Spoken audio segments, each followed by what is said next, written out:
ಇದೆಲ್ಲ group D services, F D, S D. Okay, ಹಾಗೆ ಅದು different layers of government services. But top most is all India services, IAS, IPS, India Airlines.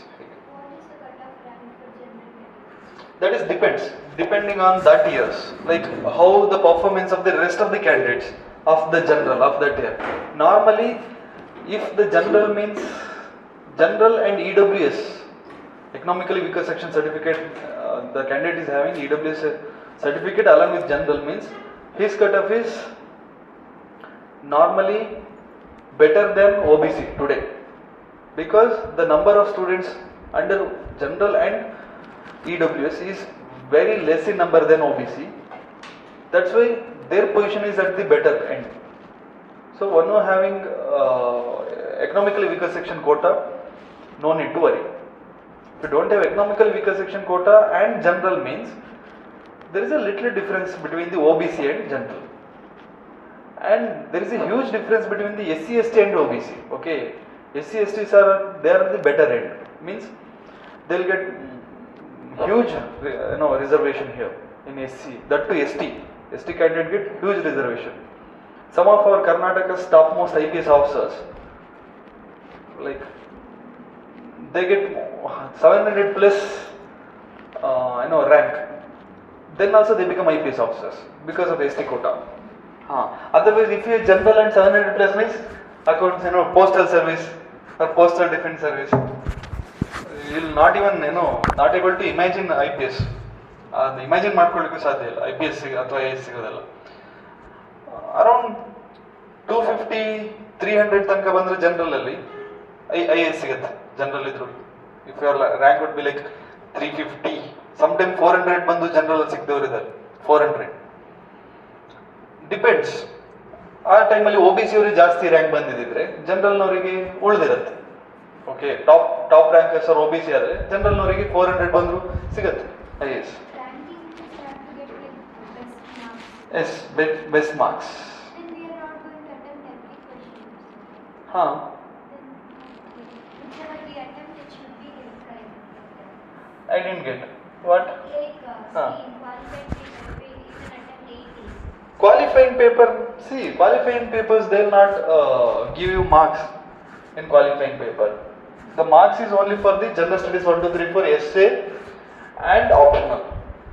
General studies 1, 2, 3, 4 plus essay plus optional. Total 1750 marks in the mains and 275 marks in the interview. Total 2025 marks. Out of 2025 marks, how much you will get? That depends your rankings. Like depending on the marks you get, which you get in the mains and your interview, except qualifying paper, that results into your ranking. So depending on your ranking and sometime your preference also. And so nowadays most of the female candidates, they are preferring IFS as their first option over IPS. This year there is a aspirant called Apala Mishra. This year or last year, Apala, her first preference is IFS and she got IFS with a less minimum rank. Her rank IAS aram ಸಿಕ್ತಿತ್ತು, ಆದ್ರೆ IFS ಅವರು ಅದೇ ತರ ಈಗ trend start ಆಗಿದೆ. After Jaishankar become IFS minister, trend set ಆಗಿದೆ IFS ಹೋಗೋದು. First preference IAS. ಅವಾಗ ಈ ಕ್ರ್ಯಾಕ್ ಮಾಡಿರೋ ತುಂಬಾ ಜನರಲ್ಲಿ ಫಸ್ಟ್ ಪ್ರಿಫರೆನ್ಸ್ IFS ಕೊಟ್ಟಿದ್ರೆ 500 members crack the exam and 500 out of 400 peoples first preference is IFS. That means one over there at the 600 rank also get IAS, because IAS competition ಇರಲ್ಲ. Depends. And one who cracked generally ಇಷ್ಟ IAS ಹೋಗ್ಬೇಕಂತ ಇರುತ್ತೆ. First 500 members are OBCs, there is no general consider. Then 501 person, 500ನೇ ಒಂದನೇ rank ಬಂದಿರ್ತಾನೆ, is the first IAS ಆಗ್ತಾನೆ general. ಅಲ್ಲಿಂದನೇ general start ಆಗುತ್ತೆ. ಸೊ ಡಿಪೆಂಡ್ಸ್ ಆ ಇಯರ್ನಲ್ಲಿ ಯಾವ ಕ್ಯಾಸ್ಟ್ನವರು ಅಥವಾ ಯಾವ ಪ್ರಿಫರೆನ್ಸ್ನವರು ಪಾಸ್ ಆಗಿದ್ರೆ ಅದೆಲ್ಲ ಕಾಲ ಕೂಡ್ ಬರಬೇಕು. ಕಾಲ ಕೂಡ್ ಬಂದಾಗ ಆಗತ್ತೆ. So it is not there in our hand, that much I can say. ನಾವು ಯಾವುದನ್ನು ಫಿಕ್ಸ್ ಅಂತ ನಾವು ಫಿಕ್ಸ್ ಆಗ್ಲಿಕ್ಕಾಗಲ್ಲ. ಡಿಪೆಂಡ್ಸ್ ಆ ಟೈಮಲ್ಲಿ ಏನಾಗುತ್ತೆ, ಏನು ಕತೆ ಹಾಗೆ. Before only you have to choose like a detailed application form. There is a tab. In that you should write your preferences, and they will ask in your interview why you prefer this over that. If you prefer IAS over IPS, they will ask. If you prefer IPS over IAS, they will ask why, and they expect some good answers from you. That's how. You must be ready for every kind of situations.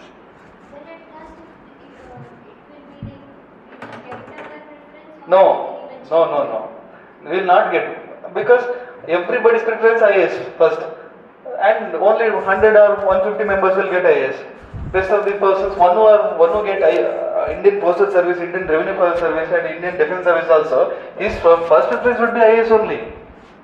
Okay, one who get IPS also, his first preference, ಇವಾಗ ನಾವು IPS officer ನೋಡ್ತೀವಲ್ಲ, ಅವ್ರು ಎಲ್ಲರದ್ದು first preference IAS ಸಿಕ್ಕಿರಲ್ಲ ಅಷ್ಟೇ.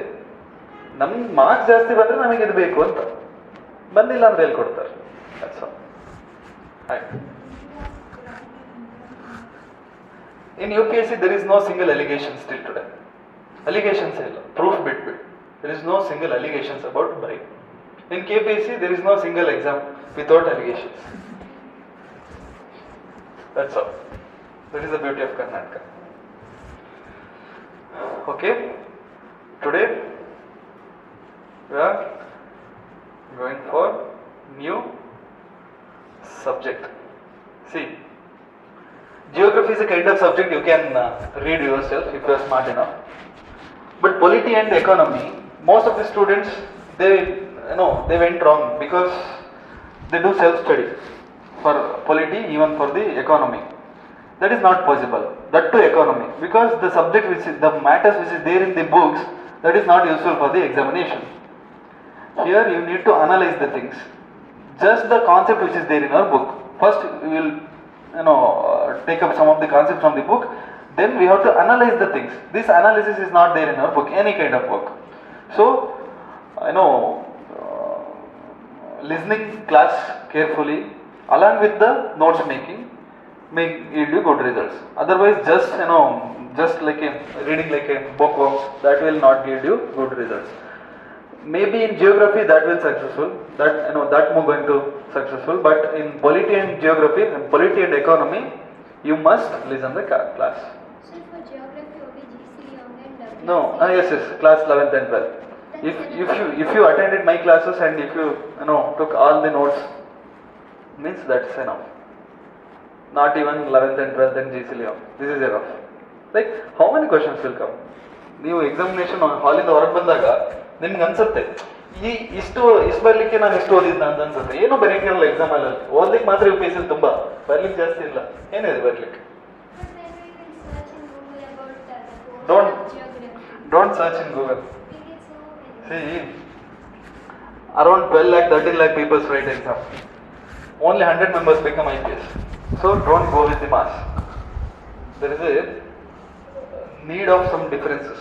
There is a need of some special extra smart work, and this is what smart work. Today the market of UPSC is like it is flooded with the materials pool ಇದೆ, surge of pool. like ನೀವು Mount ತರ ಇರುತ್ತೆ ನಿಮಗೆ. ಚಂದ್ರ layout ಅಂತ ಇದೆ ಬೆಂಗಳೂರಲ್ಲಿ, ಅಲ್ಲಿ ಹೋದ್ರೆ ಡೆಲ್ಲಿ ಅಂತೂ ಬಿಡಿ, ಅಲ್ಲಿ ಓಲ್ಡ್ ರಾಜೇಂದ್ರ ನಗರ್ ಅಂತ ಇದೆ, ಅದು ಡೆಲ್ಲಿ ಆಸ್ಪಿರೆಂಟ್ಸ್ಗೆ, ಮತ್ತೆ ಮುಖರ್ಜಿ ನಗರ್ ಅಂತ ಇದೆ ಹಿಂದಿ ಆಸ್ಪಿರೆಂಟ್ಸ್ಗೆ. ನಮ್ಮ ಸೌತ್ ಇಂಡಿಯನ್ಸಿಂದ ನಾವು ಹೋಗೋರು ಓಲ್ಡ್ ರಾಜೇಂದ್ರ ನಗರ್ ಹೋಗ್ತೀವಿ, ಅಲ್ಲಿ ಇದು ಇಂಗ್ಲೀಷ್ ಮೀಡಿಯಂ ಇನ್ಸ್ಟಿಟ್ಯೂಷನ್ಸ್ಗಳು, ಇಂಗ್ಲೀಷ್ ಮೀಡಿಯಂ ಬುಕ್ಸ್ ಎಲ್ಲ ಸಿಗುತ್ತೆ. Mukherjee Nagar is for north Indians, ಅವರು ಹಿಂದಿ ಮೀಡಿಯಂ ಬುಕ್ಸ್ ಎಲ್ಲ ಸಿಗುತ್ತೆ. ಆ್ಯಂಡ್ ಕರ್ನಾಟಕದಲ್ಲೂ there is a place called Chandra layout in Bangalore, Vijayanagar. ಆ ರೋಡಲ್ಲಿ ಹೋದರೆ ಎಲ್ಲ ಲೈಕ್ ತರಕಾರಿ ಹಾಕೊಂಡಿರ್ತಾರಲ್ಲ ಸಂತೆಲ್ಲ, ಅದೇ ಥರ ಬುಕ್ ರಾಶಿ ಕಾಣುತ್ತೆ ನಿಮಗೆ. ಸೊ ರಿಸೋರ್ಸಿಗೆ ಏನೂ ಪ್ರಾಬ್ಲಮ್ ಇಲ್ಲ, ರಿಸೋರ್ಸ್ ಲಾಟ್ ಇದೆ. But the thing here is, the trick here is, we must select the resources, we must reduce the resources. Small resources, repeated revision only leads you success. Minimum resource, maximum revision. Less minimum resource, more and maximum revision only leads you success. Okay, that is the trick here. Can you make a habit of reading old question paper and newspaper daily? Newspaper is not for current affairs, okay? It should be your habit. Like ಏನಾಗ್ತಿದೆ ತಿಳ್ಕೊಳ್ಳೋದೊಂದು ನಿಮ್ಮ curiosity ಇರಬೇಕು, and ಅದನ್ನು ನಿಮ್ಮ subject ಜೊತೆ connect ಮಾಡಕ್ಕೆ ಬರಬೇಕು. ಇವತ್ತು ನೀವು ಎಕಾನಮಿ ಸ್ಟಾರ್ಟ್ ಮಾಡ್ತೀರಲ್ವಾ, ಇಷ್ಟು ಟೈಮ್ ನೀವು ಏನು ನ್ಯೂಸ್ ಪೇಪರ್ ಓದ್ತಿರ್ತೀರಿ, ಇನ್ಮೇಲೆ ನ್ಯೂಸ್ ಪೇಪರ್ ಏನು ಓದ್ತೀರಿ, there is a lot of differences. Because ನಿಮಗೆ ಎಕಾನಮಿಲಿ ಏನೂ ಟಾಪಿಕ್ ಗೊತ್ತಿಲ್ಲ. ಐ ಆಮ್ ಟೆಲ್ಲಿಂಗ್ ಯು, ನಿಮ್ಮ ಮೇ ಬಿ ನೀವು ಡಿಗ್ರಿ ಫೈನಲ್ ಇಯರ್ಲಿ ಇರ್ಬೋದು ಅಥವಾ ಎಕಾನಮಿಯಲ್ಲೇ MA ಮಾಡಿರ್ಬೋದು. Then also I tell you, ಎಕಾನಮಿಯಲ್ಲಿ ಏನೂ ಗೊತ್ತಿಲ್ಲ ನಿಮಗೆ, ಏನೋ ಪ್ರಾಕ್ಟಿಕಲ್ ಎಕಾನಮಿ. ಇನ್ ಕ್ಲಾಸ್ ಆದಮೇಲೆ ನಿಮ್ಗೆ ಹೊಸ ಹೊಸ ಎಕಾನಮಿ ಟರ್ಮ್ಸ್ ಗೊತ್ತಾಗ್ತಾ ಹೋಗುತ್ತೆ, ಅದೇ ಹಿಂದೆ ಡೈಲಿ ಬರ್ತಾ ಹೋಗುತ್ತೆ. ಸೊ ನೀವು ಕನೆಕ್ಟ್ ಮಾಡ್ಲಿಕ್ಕೆ ಸ್ಟಾರ್ಟ್ ಮಾಡ್ತೀರಾ, so that you will start to analyse the things, so that you will start to understand what is happening in India. ಆಮೇಲೆ ಮಜಾ ಸಿಗುತ್ತೆ ಪೇಪರ್ ಓದಲಿಕ್ಕೆ. Okay, so economy is a kind of not static subject. Day to day economy changes, like polity. In polity, if one judgment comes, means the previously explained explanation itself going to wrong sometime. ಯಾವುದಾದ್ರು ಒಂದು judgement ಬಂದರೆ ನಾವು ಮೊದಲು ಯಾವುದೋ ಒಂದು article ಹಿಂಗೆ explain ಮಾಡಿರ್ತೀವಿ, but entire ಡೆಫಿನೇಷನ್ನೇ ತಪ್ಪಾಗಿರುತ್ತೆ ಕೆಲವು ಸತಿ. ನನಗಾಗಿದೆ ಅದು 2-3 ಸತಿ, ಮತ್ತೆ ಅಗೇನ್ ವಾಪಸ್ ಹೋಗಿ ಅವರಿಗೆ ಚೇಂಜ್ ಮಾಡಿಸಿದ್ದೇನೆ. ಬಿಕಾಸ್ ಹೊಸ ಜಡ್ಮೆಂಟ್ ಬಂದಾಗ ಎಂಟೈರ್ ಕಾನ್ಸೆಪ್ಟೇ ರಾಂಗ್ ಆಗುತ್ತೆ.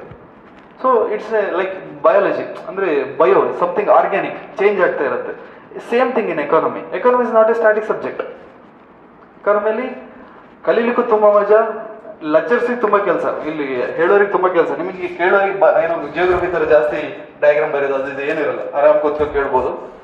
ಬಟ್ ಅನಲೈಸ್ ಮಾಡಬೇಕು ಆ್ಯಂಡ್ ಎಂಜಾಯ್ ಮಾಡಬೇಕು ಕ್ಲಾಸ್, ಅದರ್ವೈಸ್ ಏನೂ ಆಗಲ್ಲ.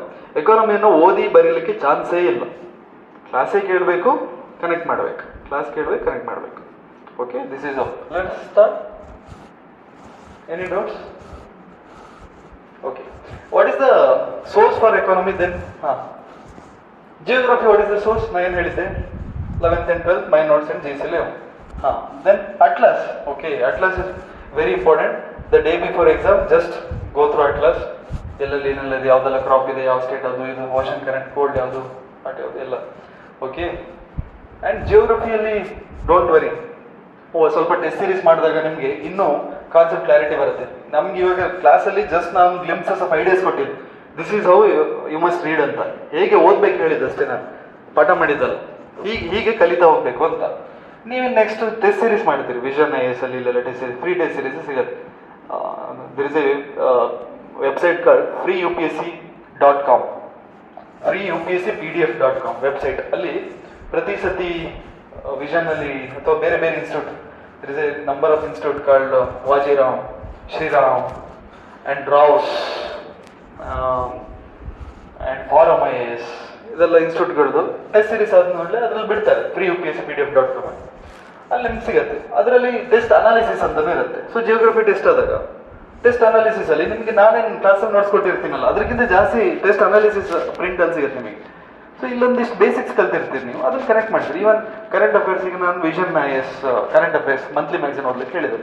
ಅಲ್ಲಿ ಯಾವುದೋ ಒಂದು ಸೈಕ್ಲೋನ್ ಅಂತ ಅರ್ಥಕ್ವಿಕ್ ಅಂತ ಏನಾದ್ರು ಕಾನ್ಸೆಪ್ಟ್ ಬಂದಾಗ ಅವ್ರು ಫ್ರಮ್ ದ ಬೇಸಿಕ್ಸ್ ಇಂದಾನೆ ಅವರು ಬರ್ದಿರ್ತಾರೆ ಅದರಲ್ಲಿ. ಅಲ್ಲಿ ವಾಟ್ ಈಸ್ ಅರ್ಥಕ್ವಿಕ್ ಅಂತಾನೆ ಸ್ಟಾರ್ಟ್ ಆಗಿರುತ್ತೆ.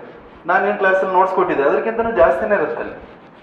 ಸೊ ನಾನು ಹೇಗೆ ಓದ್ಬೇಕಂತ ಹೇಳಿದೆ ಅಷ್ಟೇ ಕ್ಲಾಸಲ್ಲಿ, ಇನ್ನೂ ಓದ್ಲಿಕ್ಕೆ ತುಂಬ ಇದೆ ನಿಮಗೆ. ಅಷ್ಟನ್ನೇ ಓದಿದ್ರೆ ಸಾಕು ಅಂತ ಯಾವುದೂ ಇಲ್ಲ IAS ಅಲ್ಲಿ, ಎಲ್ಲದನ್ನೂ ಓದ್ಬೇಕು. ಹೇಗೆ ಓದ್ಬೇಕಂತ ದಿಸ್ ಇಸ್ ದ ಮೆಥಡ್ ಅಷ್ಟೇ. ಈ ಥರ ನೀವು ಮುಂದುವರ್ಸ್ಕೊಂಡು ಹೋಗ್ಬೇಕು ಅಂತ. ಈವನ್ ಪೇಪರಲ್ಲಿ ನೆಕ್ಸ್ಟ್ ಈಗ ಎಕಾನಮಿ ಟೀಚ್ ಮಾಡ್ತಾ ಇರ್ತೀನಿ. ಎಕಾನಮಿಲಿ ನಾನು ಎಕ್ಸಾಮಲ್ಲಿ ಕೊಡೋದನ್ನ ಎಲ್ಲದನ್ನೂ ಹೇಳೋಕ್ಕಾಗಲ್ಲ, ಯಾವ ಥರದ್ದು ಓದ್ತಾ ಹೋಗ್ಬೇಕು ಅಂತ. ಐ ವಿಲ್ ಓಪನ್ ಯು ಯಾವ ವೇಯಲ್ಲಿ ಹೋಗ್ಬೇಕು ಅಂತ ನಿಮ್ಗೊಂದು ವೇ ತೋರಿಸ್ತೇನೆ. ಆ ವೇಯಲ್ಲಿ ನೀವು ಇನ್ನು ಡೈಲಿ ನ್ಯೂಸ್ ಪೇಪರ್ ಓದ್ತಾ ಇದು ಮಾಡ್ತಾ ಜಾಸ್ತಿ ನಾಲೆಜ್ ತೊಗೊಂತ ಹೋಗ್ಬೋದು. ಬುಕ್ ಓದ್ಬೇಕಂತ ಇಲ್ಲ. ನೆಕ್ಸ್ಟ್ ಎಕಾನಮಿ ನಂದಷ್ಟು ಕ್ಲಾಸ್ ಕೇಳಿದರೆ ಏನಪ್ಪ ಅಂತೇಳಿ, ಬಟ್ ಬುಕ್ ನೇಮ್ ಕೊಡ್ತೀನಿ ನಾನು, ಅದನ್ನು ಓದಿದ್ರೆ ನಿಮ್ಗೆ ಅರ್ಥನೂ ಆಗಲ್ಲ. ಐ ಟೆಲ್ ಯು, ನಾನು ಬುಕ್ ಕೊಡ್ತೀನಿ, ಬುಕ್ ನೇಮ್ ಕೊಡ್ತೀನಿ. ಇಲ್ಲೂ ಇದೆ ರಮೇಶ್ ಸಿಂಗ್ ಅಂತ, ಓಲ್ಲಿದೆ, ಬೇಕಾದರೆ ಇಲ್ಲಿ ತೋರಿಸ್ತೀನಿ. ನಮ್ಮಲ್ಲಿ ತರಿಸಿದ್ದೀವಿ, ಅದು ಅರ್ಥ ಆಗಲ್ಲ ನಿಮಗೆ ನೋಡಿದ್ರು. ಆ್ಯಂಡ್ ಅದನ್ನ ಒಳಗೆ ಹೋಗಿ ಓದಿ ಅರ್ಥ ಮಾಡಿಕೊಂಡು ಮತ್ತೆ ಅದನ್ನು ಎಕ್ಸಾಮಿಗೆ ಕನೆಕ್ಟ್ ಮಾಡೋದು ಆಗಲ್ಲ, ಕಷ್ಟ ಆಗುತ್ತೆ. So that is not useful also and that is not needed also. ನನ್ನ ಕ್ಲಾಸ್ ಕರೆಕ್ಟಾಗಿ ಅರ್ಥ ಮಾಡಿಕೊಂಡು ಅದನ್ನು ಒಂದು ನ್ಯೂಸ್ ಪೇಪರಿಗೆ ಕನೆಕ್ಟ್ ಮಾಡಿದ್ರೆ ಮೋರ್ ದೆನ್ ಎನಫ್. ಕ್ವಶನ್ಸ್ ಹಾಗೆ ಬರುತ್ತೆ, ಹಾಗೆ ಆನ್ಸರು ಬರಲಿಕ್ಕೆ. ಓಕೆನಾ? This is all. There is a book called Ramesh Singh ಅಂತ for economy. Ramesh Singh, Indian economy by Ramesh Singh.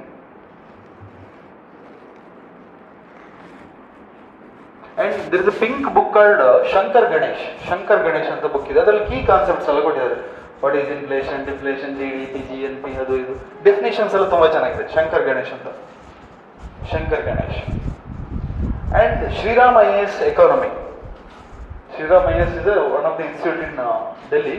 ಅವರೊಂದು ಎಕಾನಮಿಕ್ ಬುಕ್ಕೇ ಮಾಡಿಬಿಟ್ಟಿದ್ದಾರೆ and it is very famous. It's like a guide of Ramesh Singh. Ramesh Singh ಇದೆ ಗೈಡ್ ಇದ್ದಾಗಿದೆ ಶ್ರೀರಾಮ್ IAS. ತುಂಬ ಚೆನ್ನಾಗಿದೆ. That is the easy. ನೀವು ಇನ್ ಬಿಟ್ವೀನ್ ರಮೇಶ್ ಸಿಂಗ್ ಮತ್ತು ಶ್ರೀರಾಮ್ IAS ಮಧ್ಯೆ ಯಾವ್ದು ತೊಗೊಳೋದಂದ್ರೆ I tell you Shriram IAS. I prefer that only because that is the easy way. ತುಂಬ ಈಸಿ ಆಗಿದೆ. ನನ್ನ ಹತ್ರ ಇಲ್ಲ ಬಟ್ ನೋಡಿದೆ ನಾನು. Black colour Shriram IAS.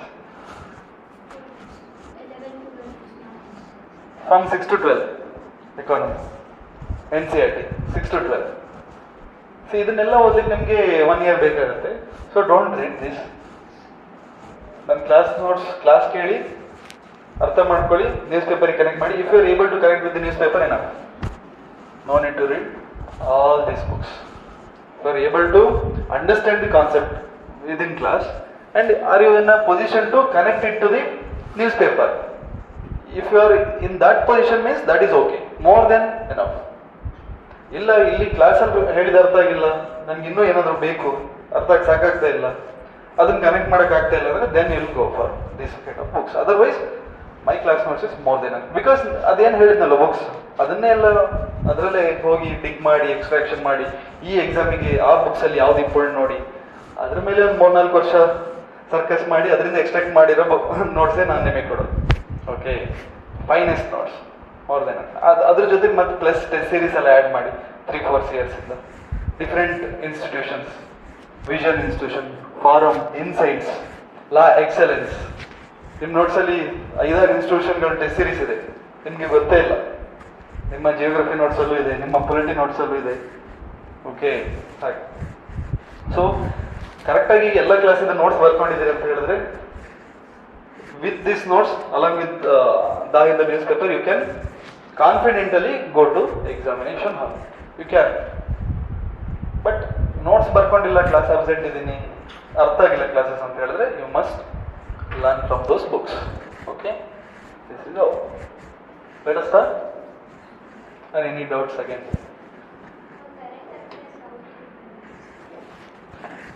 No need to prepare notes out of current affairs. Notes prepare ಮಾಡಬೇಡಿ, ಅದು time waste. I tell you, notes prepare ಮಾಡಬೇಕು ಯಾವಾಗ ಗೊತ್ತಾ? After your prelims. ನಿಮ್ಮದು ಪ್ರಿಲಿಮ್ಸ್ ಮುಗಿದು ಮೈನ್ಸ್ ತನಕ ಟೈಮ್ ಇರುತ್ತಲ್ವ, ಪ್ರಿಲಿಮ್ಸ್ ಪಾಸ್ ಆಗಿರಬೇಕು. ಪ್ರಿಲಿಮ್ಸ್ ಪಾಸ್ ಆಗಿ ಮೈನ್ಸ್ ತನಕ ಟೈಮ್ ಇರುವಾಗ ದಿಸ್ ಈಸ್ ಫಾರ್ ಲೈಕ್ ನಿಮ್ಮ ಇಂಟ್ರೊಡಕ್ಷನ್ ಅಥವಾ ಮೈನ್ಸ್ ಬಾಡಿಯಲ್ಲಿ ಆನ್ಸರ್ ಬರೀತಾ, ನೀವು ಮೈನ್ಸ್ ಆನ್ಸರ್ ಬರೀತಾರಲ್ಲ, ಇಂಟ್ರೊಡಕ್ಷನ್ ಅಥವಾ ಮೈನ್ಸ್ ಬಾಡಿಯಲ್ಲಿ ನ್ಯೂಸ್ ಪೇಪರ್ದು ಹೆಡ್ಡಿಂಗ್ಸನ್ನೇ ಹಾಕ್ಬಿಡ್ಬೇಕು. ಲೈಕ್ ಆ ಟೈಮಲ್ಲಿ ಅವಾಗ ನೀವು ಕರೆಂಟ್ ಅಫೇರ್ಸಲ್ಲಿ ತುಂಬ ತರೋ ಇದ್ದೀರಿ ಅಂತ ಅನ್ಕೊಬಿಡ್ತಾರೆ ಎವ್ಯಾಲ್ಯೂಯೇಟ್ರು. ಅದಕ್ಕೆ ಆ ಟೈಮಲ್ಲಿ ನಿಮ್ಗೆ ಅದೇ ರಾ ಎಕ್ಸಾಮ್ ಹಾಲಿಗೆ ಸಿಗಬೇಕಲ್ವ, ಅದಕ್ಕಾಗಿ ನೋಟ್ಸ್ ಮಾಡಬೇಕು. ನೋಟ್ಸ್ ಮಾಡೋದು ಲೈಕ್ ಇನ್ಫಾರ್ಮೇಷನ್ ಬರ್ಕೊಡೋದಲ್ಲ. ಇನ್ಫಾರ್ಮೇಷನ್ ನಿಮಗೆ PT 365. ಅದಕ್ಕಂತಾನೆ ವಿಷನ್ IASಲ್ಲಿ ಟೀಮೇ ಇದೆ ಕರೆಂಟ್ ಅಫೇರ್ಸ್ಗೆ ಅಂತ. ಇಂಜಿನಿಯರ್ಸ್ನ ಕೂರಿಸಿ ಕರೆಂಟ್ ಅಫೇರ್ಸ್ ಪ್ರಿಪೇರ್ ಮಾಡಿಸ್ತಿರ್ತಾರೆ. All old engineers, like old UPSC aspirants ಅವರು ಇಂಜಿನಿಯರಿಂಗ್ ಮುಗಿಸಿ UPSC ಮುಗಿಸಿ ಅಲ್ಲೂ ಆಗದೆ ಮತ್ತೆ ವಿಷನ್ IAS ಕರೆಂಟ್ ಅಫೇರ್ಸ್ ಟೀಮಲ್ಲಿ ಸೇರ್ಕೊಂಡಿರ್ತಾರೆ. ಓಕೆನಾ? ಅಲ್ಲಿ ಟಾಪ್ ಮೋಸ್ಟ್ ತುಂಬ ಬ್ರಿಲಿಯಂಟ್ ಇರ್ತಾರೆ, ಅವರೆಲ್ಲ ರೆಡಿ ಮಾಡ್ತಾ ಇರ್ತಾರೆ. ಸೊ ನೀವು ಜಸ್ಟ್ ನಿಮ್ಮ ಟೈಮ್ ವೇಸ್ಟ್ ಮಾಡಬೇಡಿ, ಅದನ್ನೇ ಓದ್ಕೊಡಿ ಕರೆಂಟ್ ಅಫೇರ್ಸ್ಗೆ. ಬಟ್ ಇದನ್ನು ಯಾಕೆ ಓದಬೇಕು? ಫಿಲಿಮ್ಸ್ ಟು ಮೈನ್ಸ್ ಅದರಲ್ಲಿರೋ ಹೆಡ್ಡಿಂಗ್ಸ್ಗಳು ಅಥವಾ ಒಂದು ಫ್ರೆಶ್ ರಾ ಏನಿರುತ್ತೆ ಅದನ್ನು ಹಾಗೆ ಇಂಟ್ರೊಡ್ಯೂಸ್ ಮಾಡಬೇಕು ನಿಮ್ಮ ಮೈನ್ಸ್ ಆನ್ಸರಲ್ಲಿ. ಅದಕ್ಕಾಗಿ ಓದ್ಬೇಕು. ಲೈಕ್ ನೀವು ವರ್ಷಡಿ ಓದಿದ್ರೆ ಅದನ್ನು ಹಾಗೆ ತೊಗೊಂಡೋಗಿ ಇಂಟ್ರೊಡ್ಯೂಸ್ ಮಾಡಲ್ಲ. ಇಲ್ಲಿ ಲೈಕ್ ನಿಮ್ಗೆ ಗೊತ್ತಾಗತ್ತೆ, ನಿಮಗೆ ಪ್ರಿಲಿಮ್ಸ್ ಪಾಸ್ ಆಗಿದ್ದೀರಾ ಅಂತ ಹೇಳಿದ್ರೆ ನಿಮ್ಗೆ ಯಾವ ಥರ ಯೂಸ್ ಮಾಡಬೇಕು ಅಂತೆಲ್ಲ ಗೊತ್ತಾಗುತ್ತೆ. ನೀವು ಮೈನ್ಸ್ ಟೆಸ್ಟ್ ಸೀರೀಸ್ ಎಲ್ಲ ಮಾಡ್ತೀರಾ ಆಫ್ಟರ್ ಪ್ರಿಲಿಮ್ಸ್. ನಿಮ್ಗೆ ಹೋಗಿ ಯಾವ ಥರ ಇಂಟ್ರೊಡಕ್ಷನ್, ಲೈಕ್ ಕ್ವಶನ್ ಏನೋ ಕೊಟ್ಟಿರ್ತಾರೆ, ಅದಕ್ಕೆ ಹೆಡ್ಡಿಂಗ್ ಸಬ್ ಹೆಡ್ಡಿಂಗ್ ಎಲ್ಲ ನಾವೇ ಹಾಕಬೇಕು. ಆ heading sub heading as A question mark ಥರ ಹಾಕೊಂಡು ಅದಕ್ಕೆ ಆನ್ಸರ್ ಬರೀಬೇಕು. ಆ ಥರ ಅಲ್ಲ. ಆ ಕ್ವಶನ್ ಮಾರ್ಕ್ ಥರ ಹಾಕ್ಲಿಕ್ಕೆ ನಿಮಗೆ ದಾಯಿಂದು ಪೇಪರ್ಲಿರೋ ಕೆಲವೊಂದು ಇಂಟ್ರೊಡಕ್ಷನ್ಗಳೇ, ಕೆಲವೊಂದು ಹೆಡ್ಡಿಂಗ್ಸ್ಗಳೇ ಹೆಲ್ಪ್ ಆಗುತ್ತೆ ನಿಮಗೆ. ಅಥವಾ ಕೆಲವೊಂದಿಷ್ಟು ಯಾವುದೋ ಒಂದು ಎಡಿಟೋರಿಯಲಲ್ಲಿ ಯಾರೊಬ್ರು ಸ್ಕಾಲರ್ಸ್ ಬಂದು ಏನೋ ಸಖತ್ತಾಗಿ ಮಾತಾಡಿದ್ರು, ಅದರಲ್ಲಿ ಒಂದೆರಡು ಒಳ್ಳೆ ಪಾಯಿಂಟ್ ಸಿಕ್ತು, ಅದನ್ನು ನೋಟ್ ಮಾಡ್ಕೊಂಡಿರ್ತಾರೆ. ಯಾವುದೋ ಒಂದು ಕೋಟ್ಸ್ ಬಂದಿದೆ, ಆ ಕೋಟ್ಸ್ ನೋಟ್ ಮಾಡ್ಕೊಂಡಿರ್ತಾರೆ. ಯಾವುದೊಂದು ಹೊಸ ಇಶ್ಯೂ ಆಗಿದೆ, ಹೊಸ ಇಶ್ಯೂ ಬಗ್ಗೆ somebody spoke well and he give some good points and is to ಏನೋ ಆ ಸ್ಪೆಸಿಫಿಕ್ ಮ್ಯಾಟರ್ಗೆ ಅವರು ಕರೆಕ್ಟ್ ಪರ್ಸನ್. ಲೈಕ್ ಏನೋ ಒಂದು ಸೈಬರ್ ಸೆಲ್ ಥ್ರೆಟ್ ಬಂದಿದೆ ಅಥವಾ ಸೈಬರ್ ಸೆಕ್ಯೂರಿಟಿಗೆ ಏನೋ ಥ್ರೆಟ್ ಬಂದಿದೆ, ಸೈಬರ್ ಸೆಲ್ ಆ ಸೆಲ್ನ ಯಾವುದೋ ಒಂದು IIT ಲೆಕ್ಚರರ್ ಏನೋ ಒಂದು ಬರೆದು ಹಾಕಿದ್ದಾರೆ, ಅದರಲ್ಲಿ ಸುಮಾರು ಟೆಕ್ನಿಕಲ್ ಪಾಯಿಂಟ್ಸ್ ಇದೆ, ಅದನ್ನು ನೋಟ್ ಮಾಡಿಕೊಂಡು ಹಾಗೆ. ಅಥವಾ ಯಾವುದೋ ಒಂದು ವೆಸ್ಟರ್ನ್ ಘಾಟ್ಸಲ್ಲಿ ಹೊಸ ಒಂದು ಸ್ಪೀಶೀಸ್ ಸಿಕ್ಕಿದೆ, ಆ ಸ್ಪೀಶೀಸ್ ಬಗ್ಗೆ ಯಾರೊಬ್ರು ಝುವಾಲಜಿಸ್ಟ್ ಏನೋ ಬರೆದಿದ್ದಾರೆ, ಅದರಲ್ಲಿ ಏನೋ ಹೊಸ ಟೆಕ್ನಿಕಲ್ ವರ್ಡ್ಸ್ ಎಲ್ಲ ಇದೆ, ಅದನ್ನ ರಾ ತಗೊಂಡೋಗಿ ಇಳಿಸೋದು ಮ್ಯಾನ್ಸರಿಗೆ. ಆ ಟೈಮಲ್ಲಿ ಮಾಡ್ಬೇಕು ಬಿಟ್ರೆ ವರ್ಷ ಇಡೀ ಈಗಲಿಂದನೇ don't make notes, waste of time. First ಏನು ಗೊತ್ತಾ U P S C preparation, general studies 1 2 3 4, 4 ಅಲ್ಲ 1 2 3, like polity, history, economy, environment, geography, science, art and culture, ಇದೆಲ್ಲ ಸಬ್ಜೆಕ್ಟ್ಸ್ ಇದೆಯಲ್ಲ. 4 ಅಲ್ಲಿ ಎಥಿಕ್ಸ್ ಬರುತ್ತೆ, ಎಥಿಕ್ಸ್ ಬಿಟ್ಬಿಡಿ. ಜನರಲ್ ಸ್ಟಡೀಸ್ 1 2 3 ಪ್ರಿಲಿಮ್ಸ್ ಸಬ್ಜೆಕ್ಟ್ಸ್ ಏನಿದೆ ಅಲ್ವಾ, ಇದರಲ್ಲಿ ಹೋಲ್ಡ್ ಸಿಗೋದೇ best U P S C preparation. First year of U P S C ಪ್ರಿಪ್ರೇಷನ್ಲಿ ಇದರಲ್ಲಿ ಕರೆಕ್ಟಾಗಿ ನಿಮಗೆ ಹೋಲ್ಡ್ ಸಿಕ್ಕಿದ್ರೆ this is the best way of preparing U P S C. Hold ಸಿಗ್ಬೇಕು, ಫುಲ್ ಹೋಲ್ಡ್ ಸಿಗ್ಬೇಕು. ಜಾಸ್ತಿ ಟೈಮ್ ಇದಕ್ಕೆ ಕೊಡ್ಬೇಕು. ಕರೆಂಟ್ ಅಫೇರ್ಸು ಗಟ್ಟಿ ಕೇಳಿದ್ರೆ ನಾನು ಹೇಳ್ತೀನಿ, ಕರೆಂಟ್ ಅಫೇರ್ಸು ಓದ್ಬಾರ್ದು, ಜಾಸ್ತಿ ಟೈಮ್ ಸ್ಪೆಂಡ್ ಮಾಡಬಾರ್ದು ಕರೆಂಟ್ ಅಫೇರ್ಸಿಗೆ. ಫಸ್ಟ್ ಬೇಸಿಕ್ ಫೌಂಡೇಶನ್ ಗಟ್ಟಿ ಆಗಬೇಕು. ಫೌಂಡೇಶನ್ ಪೊಲಿಟಿಯಲ್ಲಿ ಕ್ಲಿಯರ್ ಕಟ್ಟಾಗಿ ನಾ ಕ್ಲಾಸಲ್ಲಿ ಏನು ಹೇಳಿದ್ದೀನಿ ಅದಷ್ಟು ನೀವು ವಾಪಸ್ ನನಗೆ ಈಗ ಹೇಳೋ ಥರ ಇರಬೇಕು. ಜಿಯೋಗ್ರಫಿಯಲ್ಲಿ ಎಷ್ಟು ಕಾನ್ಸೆಪ್ಟ್ ಕೊಟ್ಟಿದ್ದೀನಿ ಅದಷ್ಟು ನೀವು ವಾಪಸ್ ನನಗೆ ಈಗ ಎಕ್ಸ್ಪ್ಲೈನ್ ಮಾಡೋ ಥರ ಇರಬೇಕು. ಲೈಕ್ ದಟ್ ಮಚ್ ಕಾನ್ಫಿಡೆನ್ಸ್ ಇರಬೇಕು. ಎಕಾನಮಿನೂ ಅಷ್ಟೇ, ನಾ ಏನು ಕ್ಲಾಸ್ ಹೇಳ್ತೀನಿ ಅಷ್ಟನ್ನು ನಿಮ್ಮ ತಲೆ ಒಳಗೆ ಹೋಗಿರ್ಬೇಕು.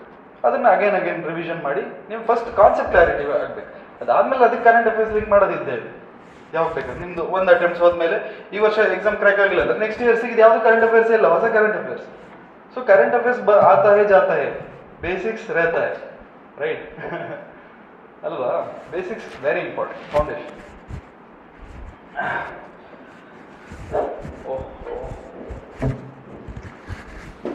New notes, economy, new subject.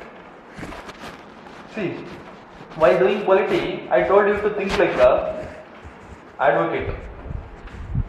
While doing geography, I told you to think like a geologist.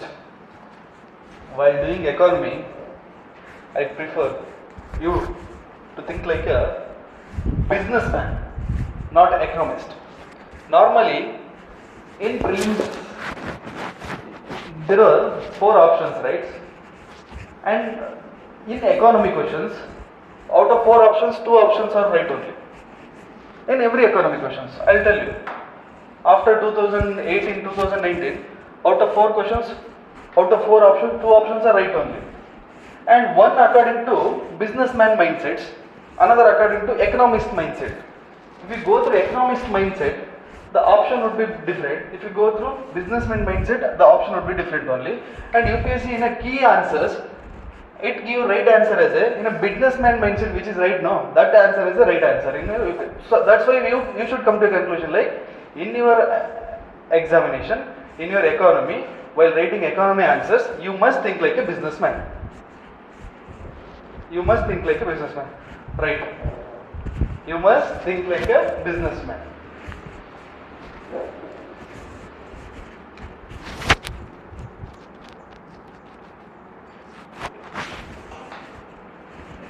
Okay, businessman, offer closes soon. See, what is capitalism? Exactly. Predominance of private sector, right? Capitalism, Bandawala Shahi. India is good for capitalism or India is good for socialism? India is named for socialism. Means here our politicians also not capitalists. Like if you look at the Trump or Joseph Biden of today's USA president or rest of the presidents of USA, they are all businessmen, capitalists. Means their politics is depending and centered around the capitalist. Instead of Modi ji, if Ambani was our prime minister, we consider capitalist kind of economy, right? No. India is having social kind of economy, right? So capitalist means what? Bandawala Shahi, like one who are good at the business. So business mindset, that is the capitalist kind of economy. What is the situation of India during 1947? Economically, there was a economic crisis. Even we don't have any self-sufficient food. Means we used to bring import food from the USA in the name of PL 480. That is a wheat import. The wheat which is not even helpful for the pig fodder. Those kind of wheat they used to supply for us through ships. That is the worst situation of India during 1947. And because of that situation, our first Prime Minister went for first green, like first fire plan for agriculture. He dedicated entire first fire plan for agriculture. This is the news, right? See, this is the situation. In this kind of situation, what may be our economic situation, like what may be our economic idea? It should be socialistic or it should be capitalistic? See, what is capitalist? Entire economy run through private people. Means there is no government hand in that. And private people's, what is their main motive? Profit is their main motive. They don't have any ethics. Profit is the main motive. See, majority of the populations are, they don't have even have food for it. This is the situation of India. Majority population. These private peoples, they only motive, their main motive is to making profit. So they will prefer elite section of the people, and they will only make the food, they will only make the clothes, they will only make the materials which is helpful for the elite section of the society, but not helpful for the large section of the population, because these people are not able to borrow it. I mean, not able to buy it, right? So who is the what is the market for this capitalist at the time? Which section of the people are the market for this capitalist? Market means who are the buyers for their products? Common public, they don't even have food to eat. How they will buy something from the market?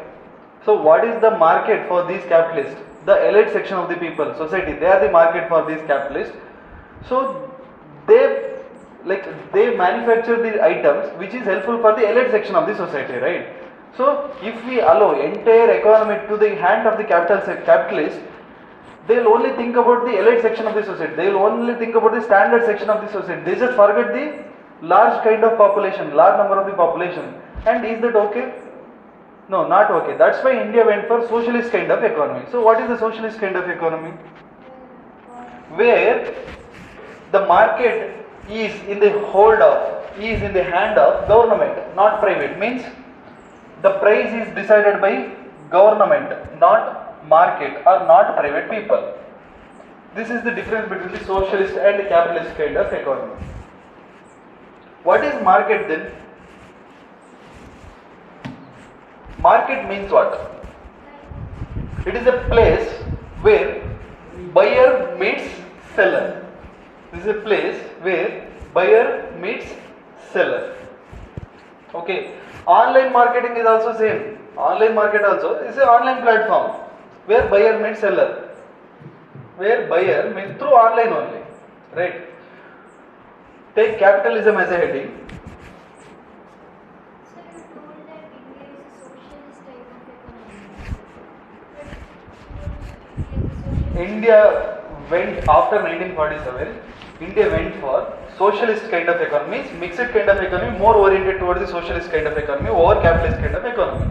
Because India is not in the situation to go for the capitalist kind of economy, because majority section of Indians are the poor people of that time. So capitalist kind of economy, they only prefer standard or elite section of the peoples, because their main motive is to make profit. So they just forget the large section of the society.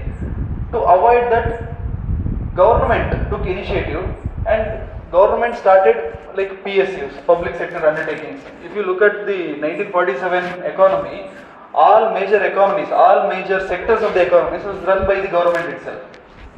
Cement industry, iron industry, paper industry. These are basic needs to construct home, construct the buildings, right? So all major industry, even the food processing industries was run by the government. That means what? Socialistic. And some amount of the capitalist was there. That's why we call it as a mixed kind of economy. I will come to that. But in this mixed, there is no 50% mix, 50-50. It is a 90 plus 10 mix. 90% socialist only, 10% capitalist only. Even the capitalists are not today's kind of capitalist.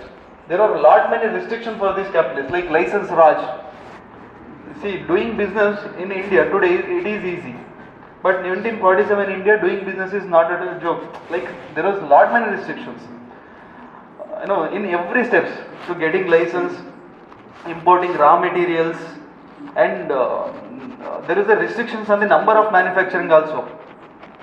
If they are allowed for 100 t-shirts, if I manufacture 101 t-shirt means they'll again come and they'll put fine on me.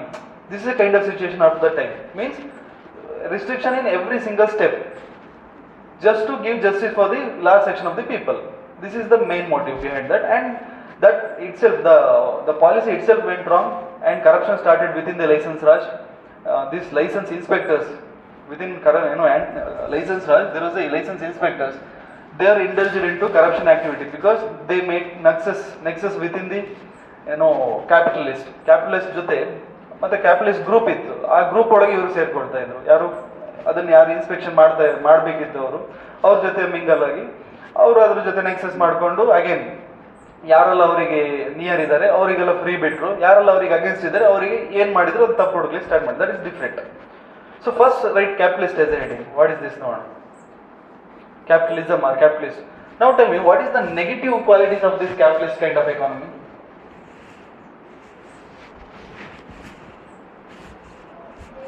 Capitalist means entire economy was in the hands of the few capitalists, few big businessmen like Ambani, Adani, ee taradavaru, one 4 jana, Tata. And Tata and Ambani, there is a difference, you know this. Tata is industrialist, Ambani businessman. There is a difference between industrialist and the businessman. Industrialists are the manufacturers, like secondary sector, and businessmen are the tertiary sector. Sometimes they are the secondary sector, but tertiary. What is secondary, primary, tertiary? You know, primary sector means agriculture and allied activities, something related to land, something related to earth, like mining, okay, like agriculture, and something allied activity like dairy, cattle rearing. These are the primary sector. Secondary sector, something manufacturing sector. Manufacturing sector or the secondary sector. Tertiary sector is a service sector. It may be like engineers are the tertiary sector, Ola, cab drivers, they are the tertiary sector. Something service, hospitality. There is a difference between hospital and hospitality. Hospital means hospital, hospitality means atithya. And what is quaternary? There is a quaternary economy. This Internet of Things, connecting two internets, connecting the two viral connect ಮಾಡದೆ ಹಾಗೆ direct through online connect ಮಾಡ್ತೀವಲ್ವಾ, ಯಾವುದು internet of things ಅಂತ ಹೇಳಿ Alexa is the quaternary. Okay, that kind of economy. Alexa next, ಅಲೆಕ್ಸಾದಿಂದ ಮುಂದೆ artificial intelligence ಎಲ್ಲ ಇದೆ ಅಲ್ವಾ, ಲೈಕ್ ರೋಬೋಟ್ಸ್. ಕೊರೋನಾ ಟೈಮಲ್ಲಿ robot nurse, those are quaternary kind of economy. Now we are there in a quaternary. We just crossed tertiary and this is the era of the quaternary. I mean fourth kind of economy. Tertiary, quaternary anta karitare. Okay, primary means agri and allied along with the mining. Secondary means manufacturing. Tertiary means service. Quaternary means artificial intelligence, robotics and internet of things. Okay, this is all. Now tell me, what is the negatives of capitalism? ಬಂಡವಾಳಶಾಹಿಯಿಂದ what are the negatives? ನೀವು ಇದ್ರಲ್ಲಿ ಮಾತಾಡಬೇಕು economy ಕ್ಲಾಸಲ್ಲಿ, ಇದ್ರೆ you just forget.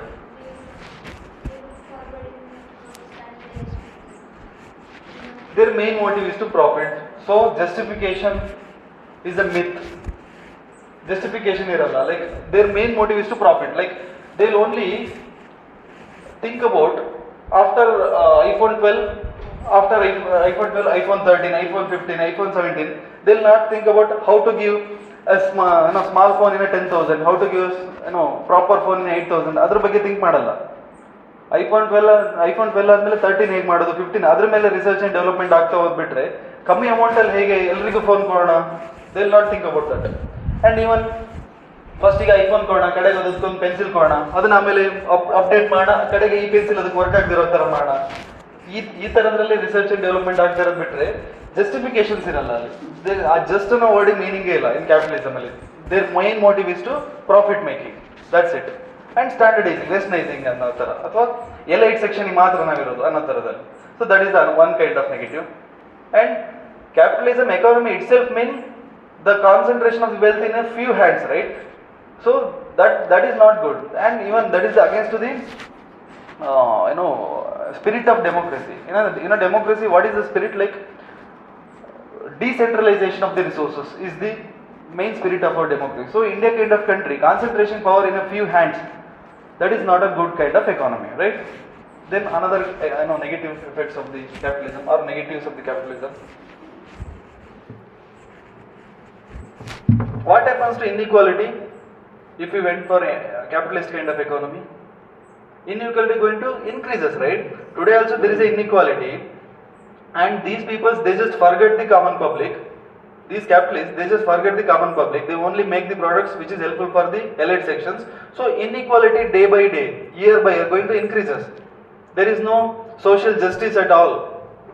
That's why concentration of the wealth happens, and inequality in the society, they just increases, and social equality going to decreases, and monopoly started over, and when it is monopoly, they can pressure over the government, right?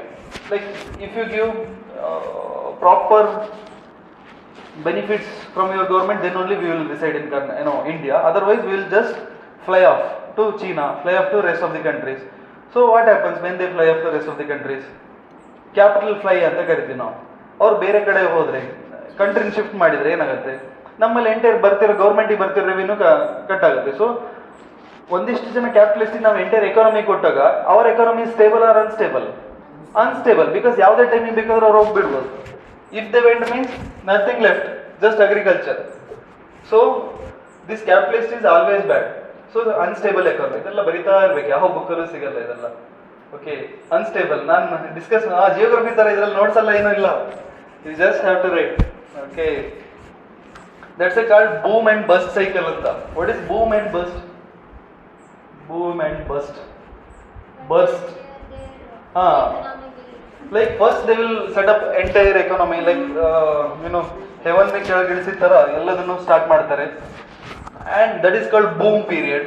And if they have some difference of opinion with the government, means they will fly off to rest of the countries like China, like Myanmar is good nowadays, ಅಲ್ಲಿ ಹೋಗ್ತಾರೆ ಅಥವಾ ಬೇರೆ ಯಾವ್ದಾದ್ರು country ಹೋಗ್ತಾರೆ, fly off, capital fly. So what happens? Burst in the economy, sudden fall.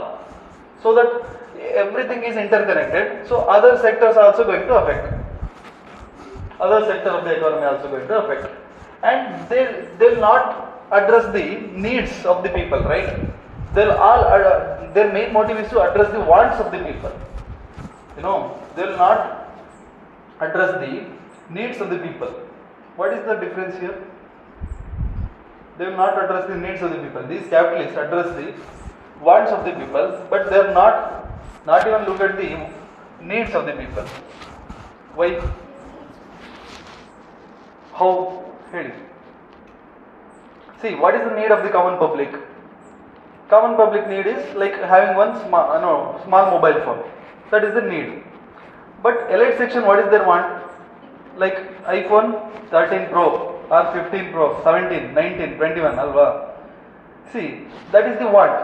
And these capitalists, they are always happy to give wants of the people. Means that is, 10 phones helada ಎಷ್ಟು ಲಾಭ ಬರುತ್ತೆ, 1 phones ಏನಾದರೂ ಅಷ್ಟು ಲಾಭ ಬರುತ್ತೆ.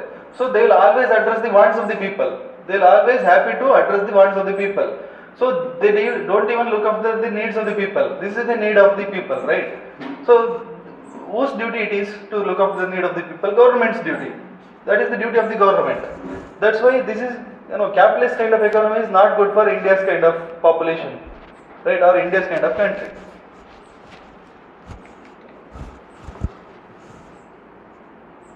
And what is the positives of? These are the negatives, right? What are the negatives? In list ಮಾಡಿದ್ರೆ negatives. Unstable economy, wealth concentrated few hands, monopoly, inequality going to increases, boom and bust cycles. These are the negatives, right? What is the positives of the capitalist kind of economy?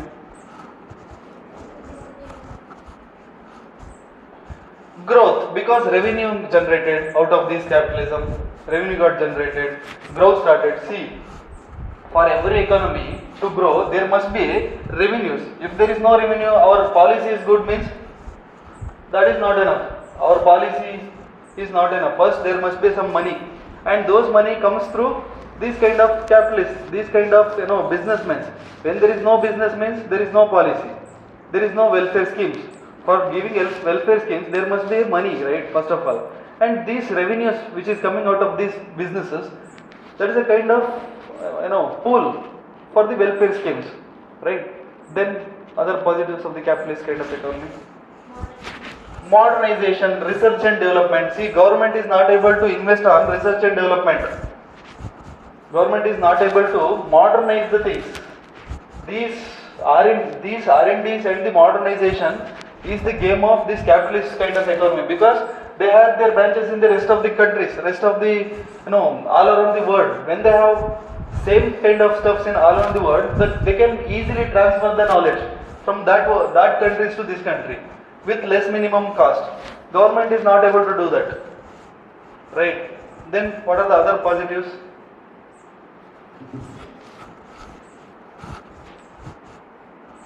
See, capitalist means what? They'll start some businesses. When they start some business means some section of the people get employment, right? Some section of the people get employment means what? They'll get some salary. They'll get some salary means their poverty going to reduces. So there is a cycle. So this is proper employment generation happens through this private. Otherwise, government is not able to give employment to everybody. Privatization must be there. If you did 100% socialization, that is bad kind of planning. That is not good, because government is not able to give 100% employment. That too, this much population, this heavy population. That's why capitalists are the employment generators.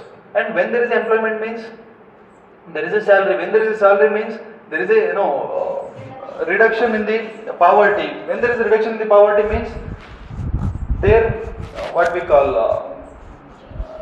not GDP directly. I mean their wants going to increases.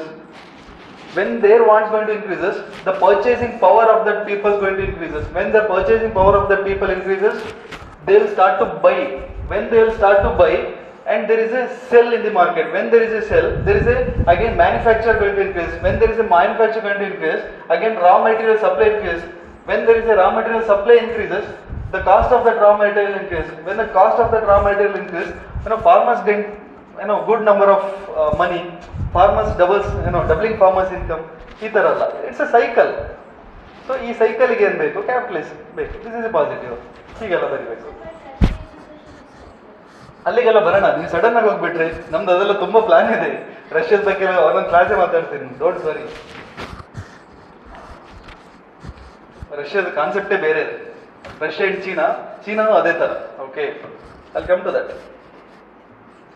And what is the another positives of the capitalist kind of economy?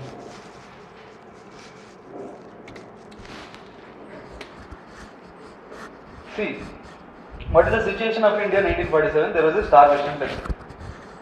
When there is a starvation test, government is not able to give food for everybody without any employment, without any money. So, because of these capitalists, because of their, they will pump money into the economy. Capitalist means they are the source of money. They will pump money into the economy. When they pump money into the economy, this starvation death, ಹಸುವಿಂದ ಸಾಯ್ತಾ ಇದ್ರಲ್ವಾ, ಅದಾದ್ರೂ ಕಮ್ಮಿ ಆಗುತ್ತಲ್ವಾ? So this is a kind of proper treatment, at least for temporary, for the starvation death. So that is good at that time, capitalism. And it is indirectly having, effects on the agriculture also, secondary sector also. This capitalist, because the raw material, the price of raw material going to increases when there is more demand for the raw materials. Because of the more supply, because of the more manufacturing, raw materials demand going to increase. When there is more demand means the price of raw material increases. So it would indirect benefit for the agriculture. It would have indirect benefit for the agriculture. These are all the positives.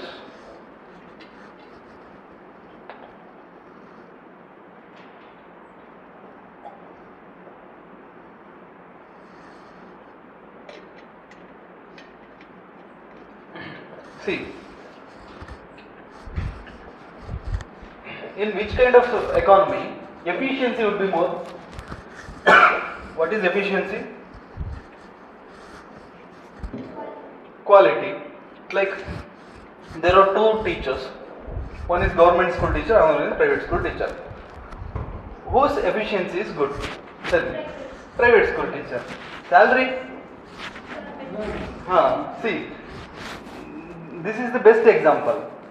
The efficiency our work will better extracted in private sector, and that is not possible in the government sector. So socialism is a government sector, capitalism is a private sector. So in the capitalism, extraction and efficiency going to increases. The extraction of the work is more. ಚೆನ್ನಾಗಿ extract ಮಾಡ್ಬೋದು ಕೆಲಸನ ಅವರಿಂದ, or efficiency would be more in the capitalist kind of economy.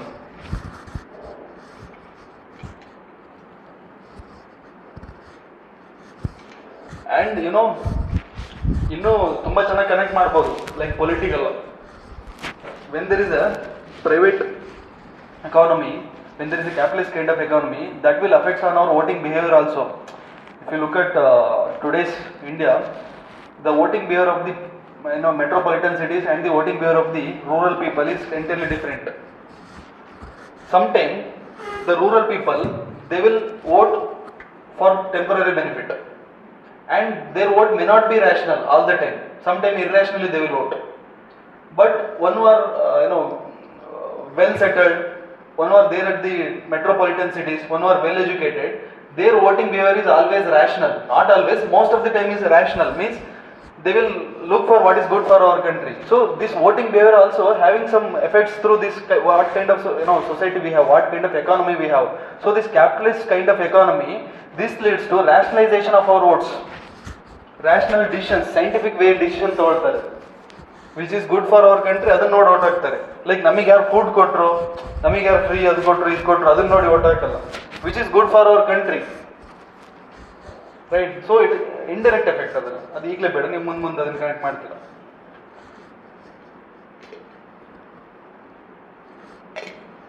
Now analyze why India went for socialist kind of economy over capitalist. See, these are the positives of the capitalist kind of economy, right? There are so many positives. Then also India went for socialist kind of economy after 1947 instead of capitalist kind of economy. Why? Think.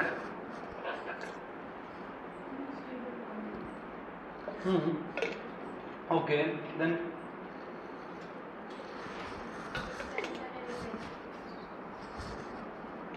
what is the temporary benefits of socialist economy?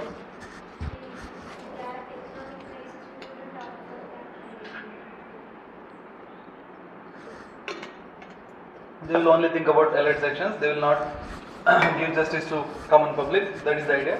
Okay, then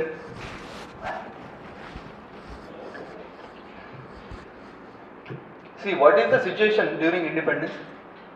You know the drain of wealth concept. India was there was no wealth at all when we got independence. Dadabhai Nauroji wrote a book called India and Un-British Rule over India. Like, he properly explained the economy of that time. The entire wealth of India drained to British, drained to Britain. That means India is a datta daritra country at that time. This is the situation of India. Like, this is the basic, this is the practicality of that time. If this kind of country we give to the hands of the capitalist, means what? They are the profit motives. So it is not possible to give justice to the common public. That's why they went for the socialist kind of economy. That is one of the reasons. And another reasons, what is the poverty level of that time? Poverty is very high. There was a starvation death. To avoid that starvation death, there is an urgent need of giving food for everybody. Yes, the privatization, the capitalism, they will they leads to long-term benefits, like long-term employment, long-time food for everybody. But that is not the case. In 1947, people are dying because of the starvation. Urgent need for the food. For urgent need, to supply the urgent food, they need urgent policies, and these urgent policies is not able to implement through the capitalists. So government industries, government food industries and food processing industry can do justice. Like ಇವಾಗಿದೆ ಅಲ್ವಾ, ಯಾವುದು Indira canteen ಅಥವಾ ಇವಾಗ ಇರುತ್ತಾರೆ ಯಾವುದು food related ಇಂಡಸ್ಟ್ರಿಗಳು, ಅದು government ಆಗಿದ್ದಾಗ ಮಾತ್ರ ಕಮ್ಮಿ ರೇಟಲ್ಲಿ ಕೊಡ್ತಾರೆ. ಅದರ್ವೈಸ್ ಓಕೆ, ಅವರು ಫ್ಲೋರ್ ಗ್ರೈನ್ಸ್ ಎಲ್ಲ ಮಾಡ್ತಾ ಇದ್ದಾರೆ, ಲೈಕ್ ಹಿಟ್ ಮಾಡ್ತಾ ಇದ್ದಾರೆ, ಅಥವಾ ರೈಸ್ ಮಾರ್ತಾ ಇದ್ದಾರೆ, ಅಥವಾ ಕೇಕ್ ಮಾರ್ತಾ ಇದ್ದಾರೆ, ಬ್ರೆಡ್ ಮಾರ್ತಾ ಇದ್ದಾರೆ. ಬಟ್ ಅದಕ್ಕೆ 100 rupees 200 rupees 300 ಆ ಟೈಮಲ್ಲೇ ಮಾಡಿದರೆ ನೋ ಬಡಿ ಏಬಲ್ ಟು ಬೈ, ಅಫೋರ್ಡ್ ಮಾಡೋಕ್ಕಾಗಲ್ಲ. ಅದಕ್ಕೆ ಮಿನಿಮಮ್ ರೇಟಲ್ಲಿ ಕೊಟ್ಟರೆ ಅಫೋರ್ಡ್ ಮಾಡ್ಬೋದು. That is the idea. Then what else, why we went for socialist kind of economy. That is the time of agriculture was not developed. Self-sufficient agriculture is nಮ್ಮಲ್ಲಿ. Commercial agriculture start ಆಗಿಲ್ಲ. There is no green revolution. After green revolution, India becomes self-sufficient. India becomes surplus in food. Before India is deficit. Means ನಮಗೆ ತಿನ್ನೋಷ್ಟು ನಾವು ಇರಲಿಲ್ಲ, food ಇರಲಿಲ್ಲ. When this is the situation of India, we now not able to give our entire economy to the private sectors. Because government policies is well affected when the capitalist is there. ನಮ್ಮ ಪಾಲಿಸಿಗಳನ್ನ ಕರೆಕ್ಟಾಗಿ implement ಮಾಡೋಕ್ಕಾಗಲ್ಲ. When the economy is in the hands of the private sector, the rates, the prices was decided by the capitalist. Everything, like even the grain price, even the food price was decided by the private players. That is not good. That's why India went for the socialist kind of economy. To give, first of all, to give food, because agriculture was in a normal, in a basic stage at that time. There was no green revolution at that time. See, ಹೀಗೆಲ್ಲ ಬರೀತಾ ಹೋಗ್ಬೇಕು, why we went ಅಂತ. Okay.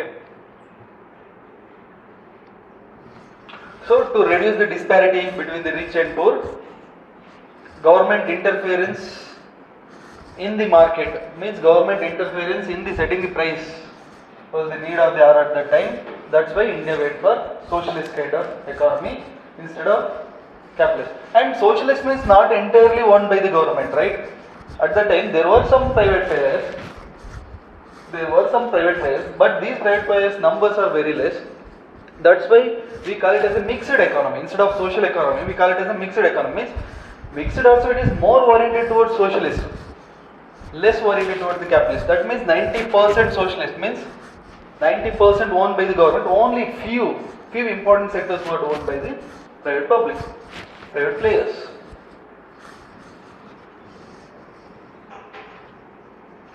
Take demand as a heading and tell me what are the factors which affects the demand. What are the factors which affect the demand? Like price. First one, price. If the price less means the demand for that product more. Think like a businessman. Price ಕಮ್ಮಿ ಇದ್ರೆ demand ಜಾಸ್ತಿ. So price is one of the factors which affects the demand. First one, price. Next, like ಇದನ್ನ price ಅನ್ನ ಬರೆದ್ರೆ ಹೇಗೆ ಕಾಣುತ್ತೆ, graph ಬರೆದ್ರೆ.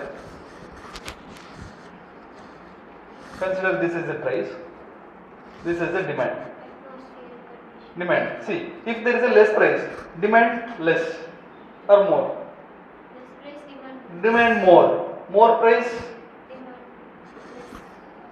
More price, less demand.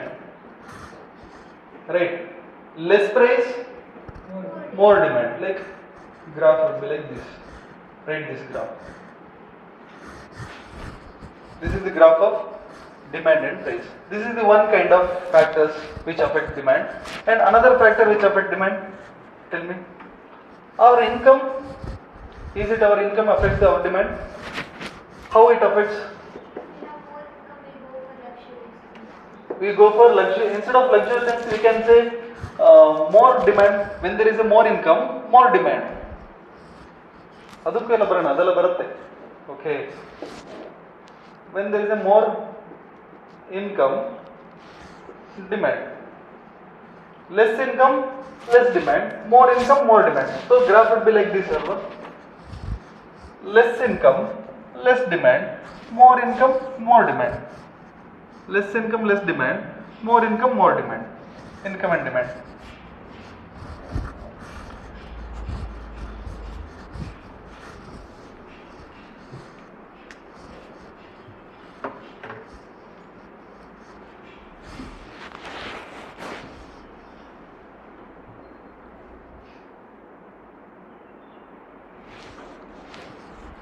And another factor which affects our demand, tell me. Price and income over. After that,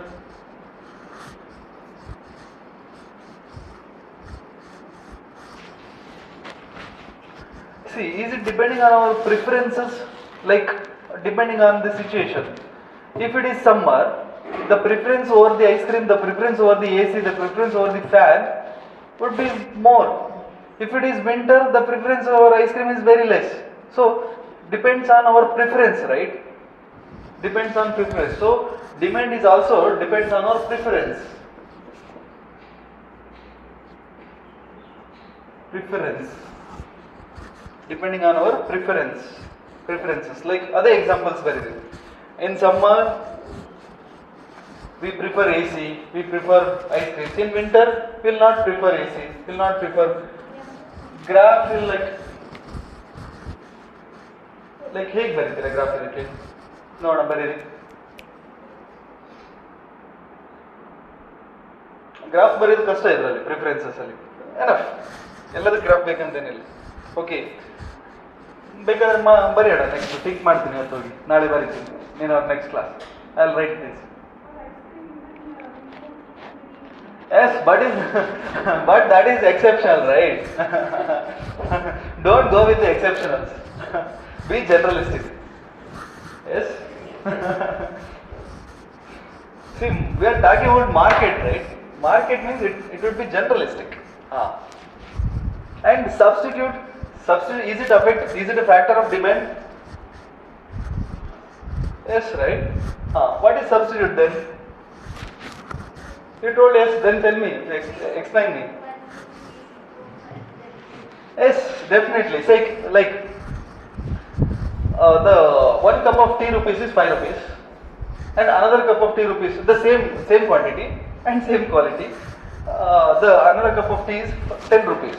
I mean coffee is 10 rupees. Tea 5 rupees, coffee 10 rupees. So there is a substitute. Tea is a substitute for the coffee, right? So tea rupees is 5. Coffee 10 rupees. So demand over coffee going to increase or decrease? Demand over coffee going to decreases, right? Why? The substitute is there and the substitute cost is less than this one, coffee, right? That's why when the substitute is more, the price going to decreases. When the substitute number is more, the price over the existing material going to decreases. When there is no substitute, when there is no alternative, the existing thing price going to increases, right? ಇವಾಗ coffee tea ಅನ್ನೋ ಕಾನ್ಸೆಪ್ಟೇ ಇಲ್ಲ, ಬರೀ coffee ಇದೆ. ಅವಾಗ coffee 10 ಅಲ್ಲ 20 rupees ಆಗುತ್ತೆ.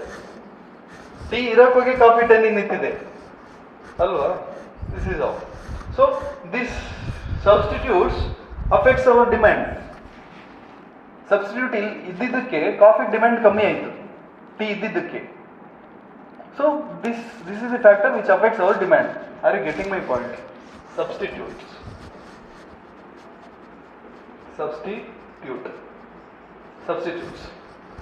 Coffee and tea is the best example. Imagine if there is no tea, the demand of coffee going to increases. If it is a tea means, if the concept called tea is there means the demand over coffee going to decreases. Then complementary item, that is also another factor which affect the demand. It is like substitute only, but there is a differences. Complementary items. What is complementary items? No, see, consider this mark as one object and the ink bottle for this pen is its complementary object. When the number of sale of this marker going to increases, the ink bottle sale also going to increases. ಇದನ್ನ ಯಾರು ತಗೊಂಡಿಲ್ಲ ಅಂದ್ರೆ ink ತಗೊಂಡು ಏನ್ ಮಾಡ್ತಾರೆ? ಇದು sale ಆಗ್ಬೇಕು, first ink sale ಆಗ್ಬೇಕಂತ ಹೇಳಿದ್ರೆ. ಸೊ ದ ಕಾಂಪ್ಲಿಮೆಂಟರಿ ಐಟಮ್ಸ್, ಯಾವ್ದಾದ್ರು ಒಂದು ಆಬ್ಜೆಕ್ಟ್ ಸೇಲ್ ಜಾಸ್ತಿ ಆದ್ರೆ ಮಾತ್ರ ಮತ್ತೊಂದು ಆಬ್ಜೆಕ್ಟ್ಗೆ ಡಿಮ್ಯಾಂಡ್ ಸ್ಟಾರ್ಟ್ ಆಗುತ್ತೆ, ರೈಟ್? ಮತ್ತೊಂದು ಆಬ್ಜೆಕ್ಟ್ಗೆ ಡಿಮ್ಯಾಂಡ್ ಸ್ಟಾರ್ಟ್ ಆಗ್ಬೇಕಂತ ಹೇಳಿದ್ರೆ ಅದು ಕಾಂಪ್ಲಿಮೆಂಟರಿ ಇರೋ ಐಟಮ್ ಸೇಲ್ ಆಗ್ಬೇಕು first. Pen and ink together ಒಟ್ಟಿಗೆ ಸೇಲ್ ಆಗೋದು ಅದು ಆಗುತ್ತೆ. ಲೈಕ್ ಐಸ್ ಕ್ರೀಮ್ ತಗೊಂಡ್ರೆ ಮಾತ್ರ ice cream cup spoon sale ಆಗೋದು.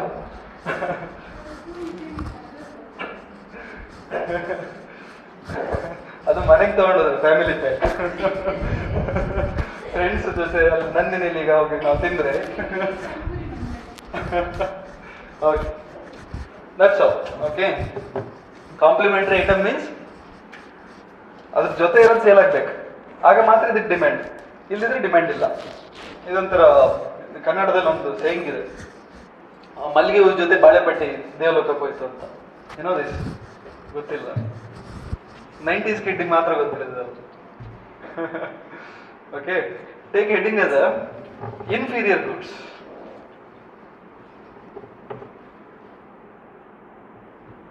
ಇನ್ಫೀರಿಯರ್ ಗುಡ್ಸ್ ಇದೆಲ್ಲ ಎಕಾನಮಿ ಕಾನ್ಸೆಪ್ಟ್ಸೇ ಗೊತ್ತಿರುತ್ತೆ ನಿಮಗೆ. ಬಟ್ ಎಕ್ಸಾಂಪಲ್ ಮಾತ್ರ ಯಾವುದೋ ಪೆನ್ನು ಪೆನ್ಸಿಲ್ ಅಂತೇಳಿ ಬೋರ್ ಹೊಡ್ಸೋದು ಎಕ್ಸಾಂಪಲ್ ಕೊಟ್ಟಿರ್ತಾರೆ. ಇಲ್ಲಿ ಒಳ್ಳೊಳ್ಳೆ ಎಕ್ಸಾಂಪಲ್ಸ್ ಮಾತ್ರ. Inferior goods,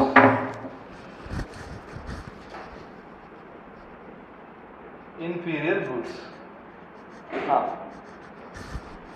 Now tell me what is inferior goods.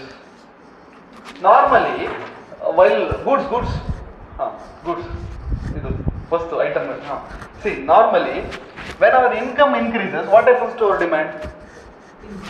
Increases.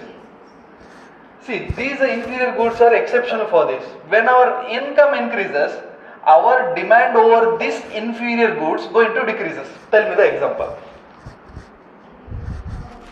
Normally, our income increases, demand, alternatively demand also going to increases. Normally, our income increase ಆದಾಗ ನಮ್ಮ demand, because ನಮಗೆ ಮೊದಲು 10,000 salary ಇತ್ತು, 8,000 ಖರ್ಚು ಮಾಡ್ತಿದ್ದೆ. ಈಗ 1 lakh ಸ್ಯಾಲ್ರಿ ಇದೆ, 80,000 ಖರ್ಚು ಮಾಡ್ತೀನಿ. ಎಕ್ಸಾಂಪಲ್. ಈಗ ಇದಕ್ಕೆ ಉಲ್ಟಾ, ನನಗೀಗ ಮೊದಲು 10,000 ಇತ್ತು, ಜಾಸ್ತಿ ಕಮ್ಮಿ ಖರ್ಚು ಮಾಡ್ತೀನಿ. ಈಗ ಜಾಸ್ತಿ ಸ್ಯಾಲ್ರಿ ಇತ್ತು, ಕಮ್ಮಿ ಖರ್ಚು ಮಾಡ್ಲಿಕ್ಕೆ ಸ್ಟಾರ್ಟ್ ಮಾಡಿದೆ. ಡಿಮ್ಯಾಂಡ್ ಕಮ್ಮಿ ಆಗಿದೆ. ಖರ್ಚು ಬಿಡಿ, ಗೂಡ್ಸ್ ಬಗ್ಗೆ ಮಾತಾಡ್ತಿರೋದು. This is not A demand. Inferior goods means when income is less, then demand over this inferior goods is more. When income is more, then demand over this inferior goods is less. Tell me, best example.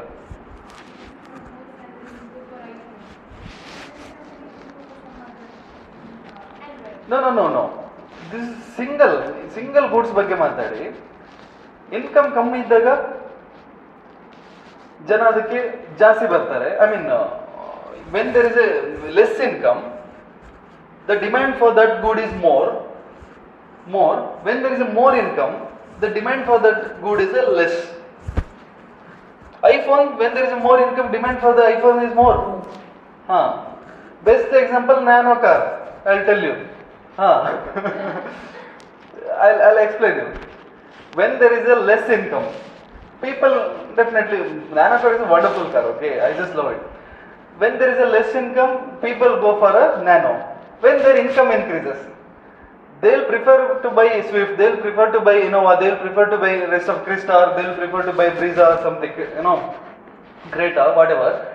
But not nano. Definitely not nano. That means when the income of me going to increases, my preference over nano going to decreases.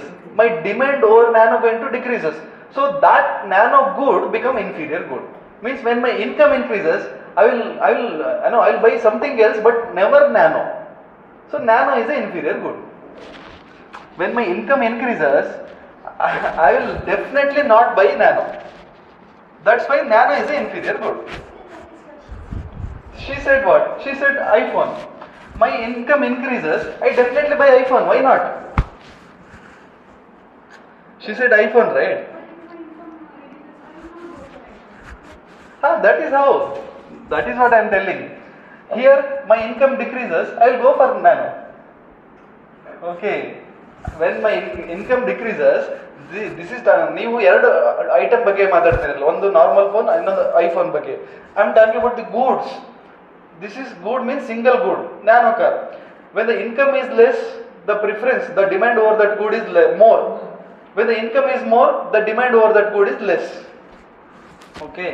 So normally ನೀವು income and demand graph ಹೇಗಿದೆ, ಯಾವ ಥರ ಇದೆ? ಹೀಗಿದೆ ಅಲ್ವಾ? ಇಲ್ಲೇ ಇದೆಯಲ್ಲ income and demand, ಹೀಗಿದೆ ಅಲ್ವಾ? This is like this, income and good or demand for that good. ಹೇಗೆ?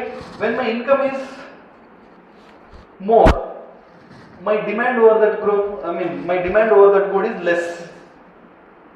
My income is less, I will prefer that more. Okay? Artha illa? See, that is the, ನಾನು ಸುಮ್ಮನೆ, this is a big concept. ನಾನು ಅದನ್ನ example ನಾನು ಕೊಟ್ಟಿದ್ದು. ಅಂದರೆ ನಾವು ಅದನ್ನು ಸ್ವಲ್ಪ ತೊಗೊಳ್ಳೋದು ಜಾಸ್ತಿ ತೊಗೊಳ್ಳೋದು, ನ್ಯಾನೋ ತೊಗೊಂಡ್ರೆ ಒಂದು ಕಂಪ್ಲೀಟ್ ನ್ಯಾನೋನೇ ತೊಗೊಳ್ತೀವಿ, ಸ್ವಲ್ಪ ನ್ಯಾನೋ ಜಾಸ್ತಿ ನ್ಯಾನೋ ಅಂತ ತೊಗೊಳ್ಳಲ್ಲ. ಬಟ್ ಅದು ಬಿಗ್ ಕಾನ್ಸೆಪ್ಟ್, ಅದು ನಿಮಗೆ ಈಸಿಲಿ ಅರ್ಥ ಆಗಲಿ ಅಂತ ಅದನ್ನು ಎಕ್ಸಾಂಪಲ್ ಕೊಟ್ಟು ನೆನ್ಪಿಟ್ಕೊಳ್ಳಿ ಅಂತ ಹೇಳಿದ್ರು. ಇನ್ಫೀರಿಯರ್ ಗೂಡ್ಸ್ ಅಂತ ಹೇಳಿದ್ರೆ when our income increase if our demand going to decreases, that concept is called inferior. Okay, when normally what happens, when our income increases, demand going to increase, right? When our income increases, normally ನಮ್ದು income ಜಾಸ್ತಿ ಆದಾಗ demand going to increases. But sometime what happens, so in some goods the rich people they want to buy. Okay, this is a common man, common public. So this is a general good ಅಂತ ಅದಕ್ಕೊಂದು ಇದು badge ಮಾಡಿಬಿಡ್ತಾರೆ. And that goods is a inferior good. Inferior, suppressed something, inferior, lower, cheap ಅನ್ನೋದೊಂದು ಅದೊಂದು brand ಮಾಡಿಬಿಟ್ಬಿಡ್ತಾರೆ. ಹಾಗಾಗಿ inferior goods are, when the income is more, I will not buy inferior goods. That's how the demand over that inferior goods going to decreases.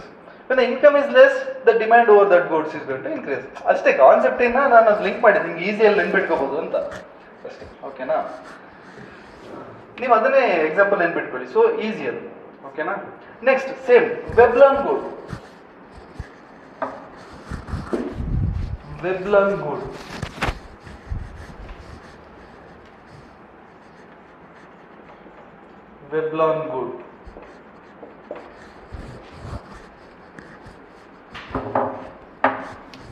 Also called prestigious good. Okay,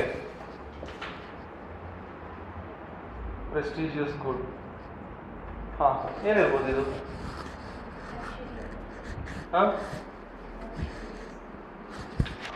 Luxurious. ಹೇಗೆ? If the price of the good increases, the demand of the good is going to increases. You know this Rolls-Royce car ಕೇಳಿದ್ರ? Rolls-Royce that will start from 3.5 crore, top ಎಂಡಿಗೆಲ್ಲ 5 crore 6 crore ತನಕ ಇದೆ. Same ಕಾರ್ನ ಇವಾಗಿರುವಷ್ಟು demand ಇದೆ ಅಲ್ವಾ, ಅದನ್ನು car price ಎಲ್ಲ 2 crore ಅಥವಾ 1 crore ಮಾಡಿದ್ರೆ ಡಿಮ್ಯಾಂಡೇ ಬಿದ್ದೋಗುತ್ತೆ. ನೋ ಬಡಿ will buy. They'll buy just to show off, like we are the elite section, bro. ತೋರಿಸ್ಲಿಕ್ಕೆ ನಾವು elite section. Now I'm different from you are, because I'm the landlord. I'm something, big shot party. Just to show off, I'm buying this. If the car price going to low, if the car price went low means everybody offered to buy. Everybody become, it is affordable for everybody. When it is affordable for everybody, that is not standard. To show standard, the car price must be high only. So when the price of the good going to increases, the demand over that goods increases in Veblan goods. Consider price like iPhone X. iPhone is a Veblan or prestigious good. And price and demand.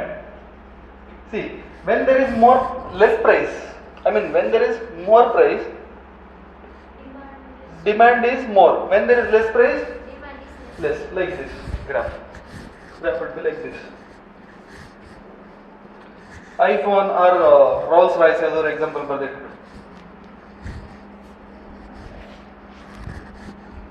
Same 5 crore ಇರೋ Rolls-Royce 1 crore ಆದ್ರೆ 5 crore ತಗೊಂಡಿರೋಲ್ಲ ಮಾರ್ಬಿಡ್ತಾರೆ, ಬೇಡ ಇದು ನಮಗೆ, ಬೇರೆ ಯಾವ್ದಾದ್ರು standard car ಇದೆ ನೋಡ್ಲಿಕ್ಕೆ ಹೋಗ್ತಾರೆ. ಬಿಕಾಸ್ ಎಲ್ಲರೂ ಬೈ ಮಾಡ್ತಾರೆ, ಡಿಫ್ರೆನ್ಸ್ ಇರಲ್ಲ. ಸೊಸೈಟಿಲಿ ಡಿಫ್ರೆನ್ಸ್ ಶೋ ಮಾಡೋಕ್ಕಾಗೆ ತಗೊಳ್ಳೋದು. ಸೊ ಪ್ರೈಸ್ ಕಮ್ಮಿ ಆದರೆ ಡಿಮ್ಯಾಂಡ್ ಆಲ್ಸೋ ಕಮ್ಮಿ ಆಗುತ್ತೆ. ಪ್ರೈಸ್ ಜಾಸ್ತಿ ಆದರೆ ಮಾತ್ರ ಎಲೈಟ್ ಸೆಕ್ಷನ್ಸ್ ಬುಕ್ ಮಾಡ್ತಾರೆ, ಬೇಕಿದೆ ಗಾಡಿ ಅಂತ. ಓಕೆ, ಈಗ ಗೊತ್ತಾಯ್ತಲ್ಲ. ಯಾಕೆ ಹೇಳಿ ಇಲ್ಲಿ, ಲೈಕ್ ಪ್ರೈಸ್ ಜಾಸ್ತಿ ಆದಾಗ ಡಿಮ್ಯಾಂಡ್ ಕಮ್ಮಿ. ಈವನ್ ಸೈಕಲ್ ತುಂಬಾ ಸೇಲ್ ಆಗುತ್ತೆ, ಬಟ್ Rolls-Royce ಸೇಲ್ ಆದರೆ ಲಾಭ ಜಾಸ್ತಿ, ಸೈಕಲ್ ಸೇಲ್ ಆದ್ರೆ ಲಾಭ. ಸೊ ನಂಬರ್ ಆಫ್ ಸೇಲ್ ಜಾಸ್ತಿ ತಲೆ ಕೆಡಿಸ್ಕೋಬೇಡಿ ನೀವು. ಬಿಕಾಸ್ ಒಂದು ಏರೋಪ್ಲೇನ್ ಸೇಲ್ ಆದ್ರೆ ಕ್ರೋಸ್ ಟುಗೆದರ್ ಲಾಭ ಇರುತ್ತೆ ಅದರಲ್ಲಿ, ಒಂದು ಸೈಕಲ್ ಸೇಲ್ ಆದ್ರೆ 100s ಅಲ್ಲಿ ಲಾಭ ಇರುತ್ತೆ. ಓಕೆನಾ? So the number not matters. Businessman, think like a businessman. Okay. Next, basic and supply graph. Price and supply. Basics. When there is more supply, what happens to price? Basic supply graph. When there is more supply, basic supply graph. When there is more, just imagine when there is more price, what happens to supply? When there is more price, what happens to supply, not demand? I'm talking about supply. Supply means what? See, I'll tell you. This is the market, and this is the supplier to the market. Supplier, and from here, like users. It is called demand. I'm asking about price increases. So this supplier supply more, right? So when the price decreases, supply less. When the price more, supply more. ಇದು ಹೇಗಂದ್ರೆ ginger ಅಂತ ಅನ್ಕೊಳ್ಳಿ. There is A farmer, ಶುಂಠಿ ಬೆಳೀತಾರೆ. Ginger rate ಇದೆ, ಸಿಕ್ಕಾಪಟ್ಟೆ rate ಇದೆ. ಜಾಸ್ತಿ ಶುಂಠಿ ಬೆಳೀತಾರೆ, ರೇಟೇ ಇಲ್ಲ, ಕಮ್ಮಿ ಶುಂಠಿ ಬೆಳೀತಾರೆ. ಜಿಂಜರ್ ಕಮ್ಮಿ ಬೆಳೀತಾರೆ. This is all. When the price is less, supply less. This is price supply graph or basic supply graph. When the price is more, supply would be more.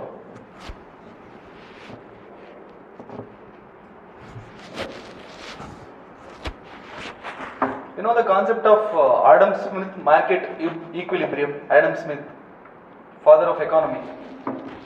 ನೋಡಿ, ಇದೆಲ್ಲದನ್ನ ಕ್ಲಬ್ ಮಾಡಿದ್ರೆ ಅವ್ರ ಕಾನ್ಸೆಪ್ಟ್ ಬರುತ್ತೆ.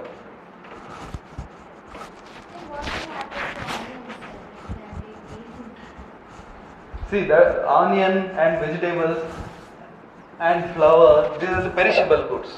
Perishable goods ನಾವು economy terms ಅಲ್ಲಿ ಹೇಳಲಿಕ್ಕೆ ಸಾಧ್ಯ ಇಲ್ಲ. Perishable goods means ಕೊಳ್ತೋಗುತ್ತೆ. ಅದು ಡಿಪೆಂಡ್ಸ್ ಆನ್ ಲೋಕಲ್ ಎಕಾನಮಿಯಲ್ಲಿ ಒಂದು ವೀಕಲ್ಲಿ ಆಗುವಂಥ ಪ್ರೋಸೆಸ್ಗಳು. ಅದಕ್ಕೂ ನಾವು ಎಂಟೈರ್ ಎಕಾನಮಿ ನಾವು ಕನೆಕ್ಟ್ ಮಾಡಲಿಕ್ಕೆ ಸಾಧ್ಯ ಇಲ್ಲ perishable goods. Okay, that's all. Take one big graph. Okay, ಎಲ್ಲದನ್ನು ಇಷ್ಟೊತ್ತು ನೋಡಿದ ಎಲ್ಲದನ್ನು ಒಂದೇ ಗ್ರಾಫಲ್ಲಿ ಇಳಿಸೋಣ. Big graph. Title Adam Smith market equilibrium. Adam Smith market equilibrium.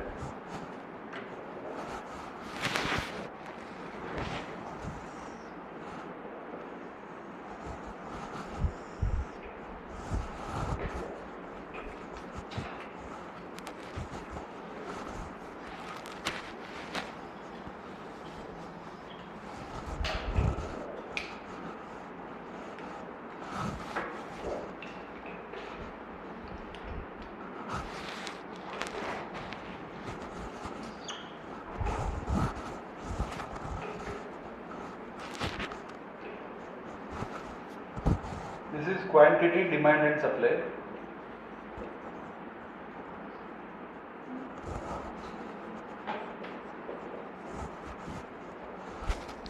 This is price. Price 1, price 2.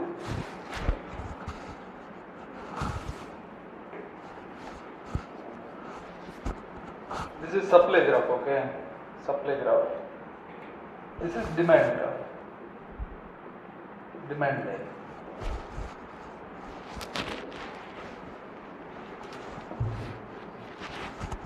See, listen here. First listen, then write. See, when there is less price, what happens to supply? Less supply. Less price, less supply. When price increases, supply also going to increases. When there is more price, when there is more price, no, when there is supply, more supply, right? ಇದನ್ನು ಬಿಟ್ಬಿಡಿ ಈಗ.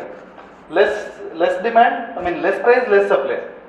Intermediate price, intermediate supply only. More price, more supply. This is the supply. And demand. When there is more price, what is the demand? More price, less demand. Because demand is from the buyer side, right? More price means less demand. More price, very.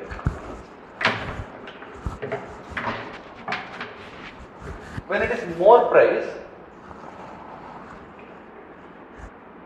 less demand. When it is less price, more demand. Less price, more demand. Right? Then, like this is the demand graph and this is the supply graph.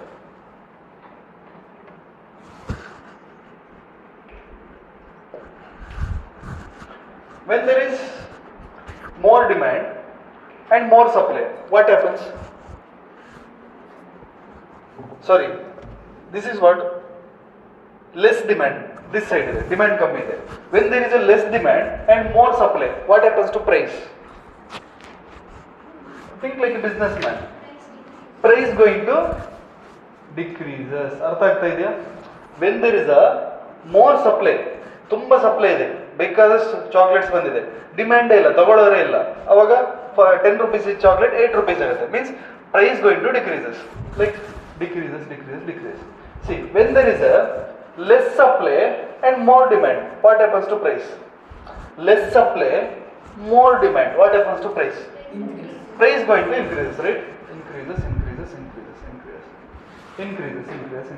This is decreasing and this is increasing, and they will reach some point of time, right? And this point is called point of market equilibrium.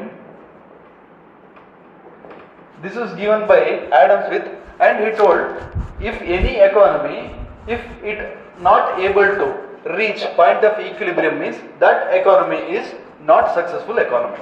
If the economy is able to manage to reach in some point of time as a point of market equilibrium, then only that is the successful economy. Demand and supply match ಆಗಬೇಕು, means manage ಆಗಬೇಕು ಯಾವುದಾದ್ರೂ ಒಂದು ಪಾಯಿಂಟಲ್ಲಿ. ಇದು manage ಆಗ್ತಾ ಇಲ್ಲ ಅಂತ ಹೇಳಿದ್ರೆ that is the worst position. Like ಎಲ್ಲೋ ತುಂಬ ಡಿಮ್ಯಾಂಡ್ ಇದೆ ಅಥವಾ ತುಂಬ ಸಪ್ಲೈ ಇದೆ, ಎಕ್ಸ್ಟ್ರೀಮ್ ಕಾರ್ನರ್ ಇದೆ ಅಂತ. This marketing equilibrium of the market is the basics for everything else according to Adam Smith. This is the point of market equilibrium given by Adam Smith. If demand is not there, supply is there, then what will happen? If demand is not there, supply is there, price going to decrease. Price going to decreases. Here supply is there. I mean, there is a demand and there is no supply. Here there is a demand and there is no supply. So the price is going to increase, and they both should meet in some point of time. If there is no meeting, means market fail. If this point not meet, if this point not meet, means market going to fail. Market going to fail according to Adam Smith. This is the Adam Smith market equilibrium. Exactly. Now you are the good businessman. This is all. Okay?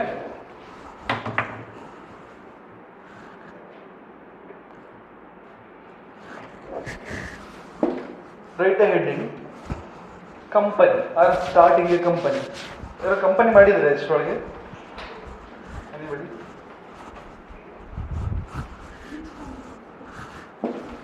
Any? Not like ಇದಲ್ಲ ಅಲ್ಲ, drama company ಆ ಥರ ಅಲ್ಲ, like singing company ಆ ಥರ ಅಲ್ಲ, business ಮಾಡಿದ್ರ ಅಂತ, like company. How to start a company? First of all, what is the need to start a company? Take heading as starting a company or start a company. To start a company. ಏನು ಬೇಕು ಸ್ಟಾರ್ಟಪ್ಪಿಗೆ? First engineering ಮಾಡಿರ್ಬೇಕಾ? ಹಾಗೆಲ್ಲ ಏನಿಲ್ಲ ಅಲ್ವಾ? Start A company. First what is the need? Capital, right? ಯಾರು ಕೊಡ್ತಾರೆ ದುಡ್ಡು? Directly. See, I want to start a company. Who is going to invest? Nobody.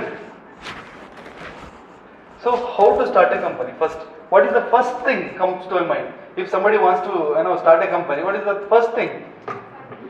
First thing, he must go to his home and he'll ask his parents, I want to start a company, give me money, right? Like debt, first family. And they will shout at him like, I will not give money. Don't expect these kind of things from us. Then what is the next option left for him? friends, okay, friends, girlfriends, and their family, okay. Definitely, they'll not get. Definitely, maybe, sometime. That is the third preference. First here, local level. After that, they went for a bank. Right. This is the one. And bank, they'll ask hundreds of questions. First, they'll ask for first prepare on DPR, detailed project report, and give some collateral. Main ಕಟ್ಟಲಿಲ್ಲ ಅಂದ್ರೆ ಇನ್ಯಾರು ಕಟ್ತಾರೆ? ಒಂದು ಅವ್ರನ್ನ ಕರ್ಕೊಬ, surety, security, bond, that these and all, ಒಂದು ರಾಶಿ papers ಎಲ್ಲ ತಗೊಂಡು ಇಡ್ತಾರೆ ಎದುರುಗಡೆ, ಇದಕ್ಕೆಲ್ಲ ಸೈನ್ ಹಾಕ್ಸು ಅಂತ. ಆ್ಯಂಡ್ ಇದೆಲ್ಲ ಸೈನ್ ಹಾಕ್ಸೋ ಇದ್ದಿದ್ರೆ ನಾನು ಇಲ್ಲಿ ಬರ್ತಾನೆ ಇರಲಿಲ್ಲ, ನಾನು ಅದನ್ನೇ ಪ್ರಾಪರ್ಟಿ ಇಟ್ಕೊಂಡೆ ಬೇರೆ ಕಡೆ ತಗೊಳ್ತಾ ಇದ್ದೆ ಅಂತ. And that plan went last. Then what is the another way? ಇದು ವರ್ಕ್ ಆಗಲಿಲ್ಲ, ಪ್ಲಾನ್ ವರ್ಕೌಟ್ ಆಗಲಿಲ್ಲ, ಅದು ಸ್ವಲ್ಪ ಅಮೌಂಟ್ ಏನೋ ಬ್ಯಾಂಕಲ್ಲಿ ಸಿಕ್ತು, ಅದು ಎಲ್ಲಿಗೂ ಸಾಕಾಗಿಲ್ಲ. ಒಂದು ಇನ್ಫ್ರಾಸ್ಟ್ರಕ್ಚರ್ ಬಿಲ್ಡಿಂಗ್ ಒಂದು ತೊಗೊಂಡೆ. ದೆನ್ ಕಂಪನಿ ಸ್ಟಾರ್ಟ್ ಮಾಡಬೇಕಲ್ಲ. Then how will extract money? ಹೇಗೆ ರೇಸ್ ಮಾಡೋದು ಫಂಡನ್ನು? ಇನ್ವೆಸ್ಟರ್ಸ್, ಲೈಕ್ ಈಕ್ವಿಟಿ ಅಂತ ಕರಿತೀವಿ. Equity means shares, means like dissolution of my ಓನರ್ಶಿಪ್ಪನ್ನು ಡಿಸೊಲ್ಯೂಷನ್ ಮಾಡ್ತಾ ಬರ್ತೇನೆ. ಮೀನ್ಸ್ ನಾನೇನು ಮಾಡ್ತೀನಿ, ನನ್ನ ಕಂಪನಿಯನ್ನು ಶೇರ್ಸನ್ನು ಸೇಲ್ ಮಾಡಲಿಕ್ಕೆ ಸ್ಟಾರ್ಟ್ ಮಾಡ್ತೀನಿ. ಮೀನ್ಸ್ ಕಂಪನಿ ಶೇರ್ ಸೇಲ್ ಮಾಡೋದು ಮೀನ್ಸ್ ಓನರ್ಶಿಪ್ಪನ್ನೇ ಡೈಲ್ಯೂಟ್ ಮಾಡೋದು. ನನ್ನ ಇಷ್ಟು ಓನರ್ಶಿಪ್ಪನ್ನು ಬೇರೆಯವ್ರಿಗೆ ಕೊಡ್ತಾ ಬರ್ತೀನಿ. And first time I sell my share, are called primary disinvestment. And second time I sold my share means secondary disinvestment. Not disinvestment, that is in a government style. Right, like a primary offering and secondary offering.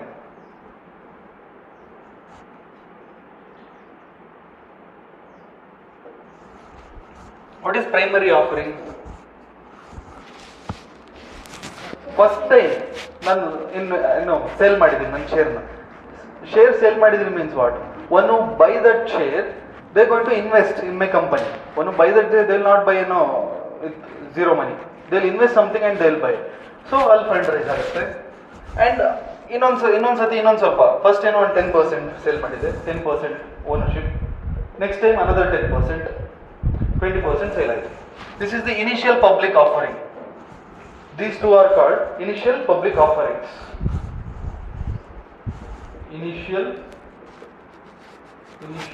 public offerings. See, this 20% share is not with me. This is with the outsiders. And these 20% people, these 20% owners of my company, they thought like I'm going to last in 2-3 years. So they try to sell the existing 20% shares with them to somebody else. ನನಗೆ ವಾಪಸ್ ಕೊಡ್ಲಿಕ್ಕೆ ಬಂದು ನಾನು ತೊಗೊಂಡಿಲ್ಲ, ಬೇರೆ ಯಾರಿಗೋ ಕೊಡ್ಲಿಕ್ಕೆ try ಮಾಡಿದ್ರು. They try to sell. If they sold the same shares to somebody else, the person who buy that share, that person become my follow on public offerer. Or follow in public offering. ಅದನ್ನ sale ಮಾಡೋ process ಇದೆಯಲ್ವಾ, ಅದನ್ನು follow on public offering ಅಂತ ಕರಿತೀವಿ. First time ನಾನು sale ಮಾಡಿದ್ದು what is that?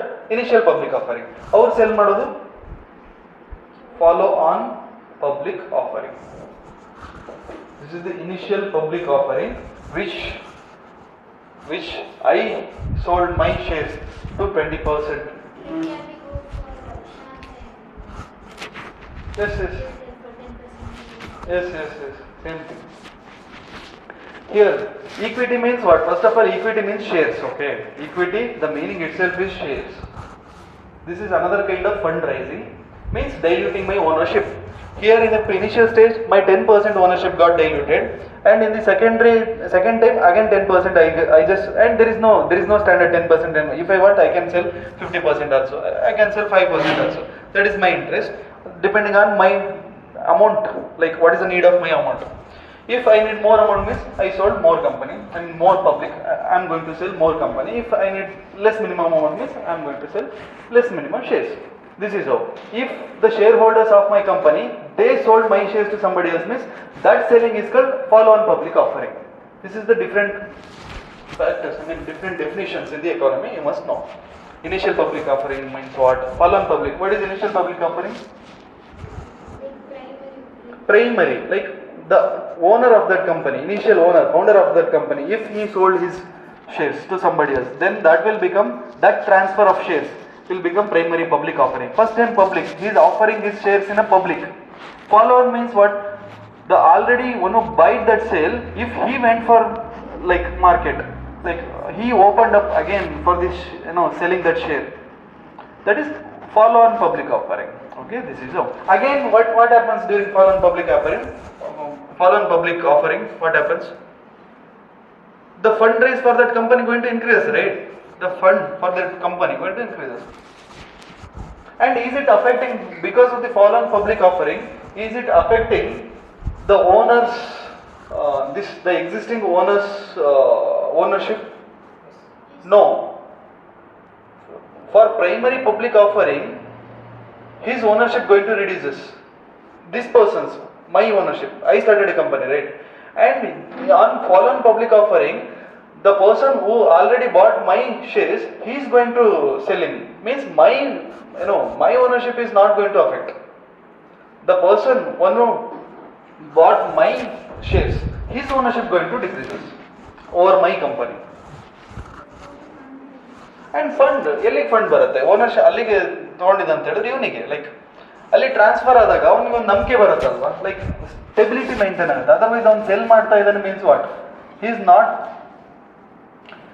Not like ಒಪ್ಕೊಳ್ತಾ ಇಲ್ಲ, ಲೈಕ್ ಈ ಕಂಪನಿ ಬಿದ್ದೋಗ್ತಾ ಇದೆ ಅಂತ. ಅದೇ ನಮ್ದು ಯಾರು ಸೇಲ್ ಮಾಡೋ ತಗೊಂಡಿಲ್ಲ ಅಂತ ಹೇಳಿದ್ರೆ ಅದ್ರಲ್ಲಿ ಶೇರ್ ಮಾರ್ಕೆಟಲ್ಲಿ ಇರುತ್ತೆ ನಿಮಗೆ. ನಮ್ಮ ಶೇರ್ಸ್ ಜಾಸ್ತಿ ಮೂವ್ ಆಗ್ತಾ ಇರಬೇಕು, then only company will stabilise. ನಮ್ದು ಮೂವ್ ಆಗ್ತಾ ಇಲ್ಲ, ಯಾರು ಬೈ ಮಾಡ್ತಾ ಇಲ್ಲ ಅಂತ ಹೇಳಿದ್ರೆ ಅದರಲ್ಲಿ ಕೆಲವೊಂದಿಷ್ಟು ನಮಗೆ ರ್ಯಾಂಕಿಂಗ್ ಕೊಡೋ ಕಂಪನೀಸ್ ಇರುತ್ತೆ, ಅವ್ರು ರ್ಯಾಂಕಿಂಗ್ ಕಮ್ಮಿ ಕೊಡ್ತಾರೆ ಬಿಕಾಸ್ ಇವ್ರದ್ದು ಮೂವ್ಮೆಂಟಲ್ಲಿ ಇಲ್ಲ ಶೇರ್ಸ್ ಅಂತ. ಅವಾಗ ನನಗೆ next of my shares, like ನಾನು ಮತ್ತೆ ಪಬ್ಲಿಕ್ ಆಫರಿಂಗ್ ಮಾಡಿದ್ರೆ ಯಾರೂ ತಗೊಳ್ಳಲ್ಲ. ಸೊ ಈ ಥರ ಮೂವ್ಮೆಂಟ್ ಆಗ್ತಾ ಇದ್ರೆ ಕಂಪನಿಗೆ ಫಂಡ್ ಜಾಸ್ತಿ ಬರ್ತಾ ಇರುತ್ತೆ, ಮೀನ್ಸ್ ಡಿಮ್ಯಾಂಡ್ ಜಾಸ್ತಿ ಇರುತ್ತೆ, ನನ್ನ ಶೇರ್ ವ್ಯಾಲ್ಯೂನ್ ಜಾಸ್ತಿ ಮಾಡ್ಬೋದು. ಇವನು this what is the highest share value ಯಾವ ಕಂಪ್ನಿ ಇದೆ ಈಗ? ಯಾವ ಕಂಪ್ನಿ? ಇನ್ಫೋಸಿಸ್ ಎಷ್ಟಿದೆ ಒಂದು share? Infosys share is very less, I guess 1500 ಏನು ಅಷ್ಟೇ, 1500. MRF share 74,000 one share. MRF tyre ಎಲ್ಲ ಬರುತ್ತಲ್ಲ ಆ company highest share in India, I guess in world also. In ವರ್ಲ್ಡಲ್ಲೇ MRF ಹೈಯೆಸ್ಟ್ ಶೇರ್, ಒಂದು ಶೇರಿಗೆ 74,000 ಏನೋ ಇದೆ. ಇನ್ಫೋಸಿಸ್ ಎಲ್ಲ ತುಂಬ ಕಮ್ಮಿ. Okay fine. ಅದು ಡಿಪೆಂಡ್ ಆಗೋದು ನಮ್ಮ ಎಷ್ಟು ಡಿಮ್ಯಾಂಡ್ ಇದೆ ಅಂತ ನಮ್ಮ ಶೇರಿಗೆ. That's all. ಇದು ಗೊತ್ತಾಯ್ತಾ? ಫಾಲೋನ್ ಪಬ್ಲಿಕ್ ಆಫರಿಂಗ್ ಮತ್ತೆ ಇನಿಷಿಯಲ್ ಪಬ್ಲಿಕ್ ಆಫರಿಂಗ್ ಗೊತ್ತಿದ್ರೆ ಆಯ್ತು. Okay, that is because of there is a ranking company, I forgot that company name. They gave, see, nothing has happened for Adani, but they just gave the ranking, they just mentioned like this company going to fall in some, a number ಕಮ್ಮಿ ಆಗುತ್ತೆ, this company going to fall in next year or day after next year, I mean the year after next year ಅಂತ ಸುಮ್ಮನೆ ಕೊಟ್ಟಿದ್ರು. ಅದರಿಂದ investors ಜಾಸ್ತಿ ಬರಲಿಲ್ಲ. The density of searching for that company shares that going to decrease. ಅದೆಲ್ಲ connections ಇರುತ್ತೆ, ಒಂದ್ಸತಿ ಕಮ್ಮಿ ಆಗಲಿ ಸ್ಟಾರ್ಟ್ ಆದರೆ ಸಡನ್ ಆಗಿ ಡಿಕ್ರೀಸ್ ಆಗ್ತಾ ಬರುತ್ತೆ. ಅದು ಹಾಗೆ ಶೇರ್ ಮಾರ್ಕೆಟಲ್ಲಿ ಇನ್ಕ್ರೀಸ್ ಆಗೋದು ಸ್ಪೀಡ್, ಡಿಕ್ರೀಸ್ ಆಗೋದು speed overnight share market, that is different. Okay, take heading as a induced investment. Induced investment, ನನಗೆ ನಿಮಗೆ ಇದೆರಡು ಸ್ಟೇಟ್ಮೆಂಟ್, ಇದೆರಡು ಟಾಪಿಕ್ ಇಂಟ್ರೊಡ್ಯೂಸ್ ಮಾಡಬೇಕಿತ್ತು. I just introduce. ಅರ್ಥ ಆಯ್ತಾನೆ? Initial public offering and what is depth. Then ಇಲ್ಲಿ ಡೆಪ್ಟ್ ಅಲ್ಲಿ ಮೀನ್ಸ್ ವಾಟ್? ಸಾಲ ಮೀನ್ಸ್ ಡೈರೆಕ್ಟ್ ಆಗಿ ಸಾಲ. ಅಂಡ್ ಡೆಪ್ಟ್ ಅಲ್ಲಿ ಇಂಟ್ರೆಸ್ಟ್ ಕೊಡ್ತೀನಿ ನಾನು, ಅದನ್ನೆಲ್ಲ ಮತ್ತೆ ಮಾತಾಡೋಣ. ಈಕ್ವಿಟಿಯಲ್ಲಿ ನಮ್ದು ಪ್ರಾಫಿಟ್ ಕೊಡ್ತೀನಿ ಅವ್ರಿಗೆ, that I will do later. Factors of production ಗೊತ್ತಿದೆಯಾ? What are the factors of production? Land, labour, capital, employ, I mean businessman, entrepreneur. The land, the person who lend land, he will get rent. The employee gets salary, wages, and entrepreneur, he will get profit. These are the factors of production of the currency. That is different. Still, take heading as a induced investment.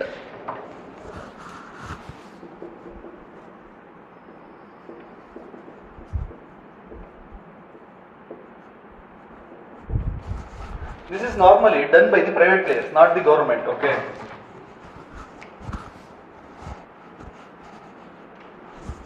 Normally done by the private players, not the government.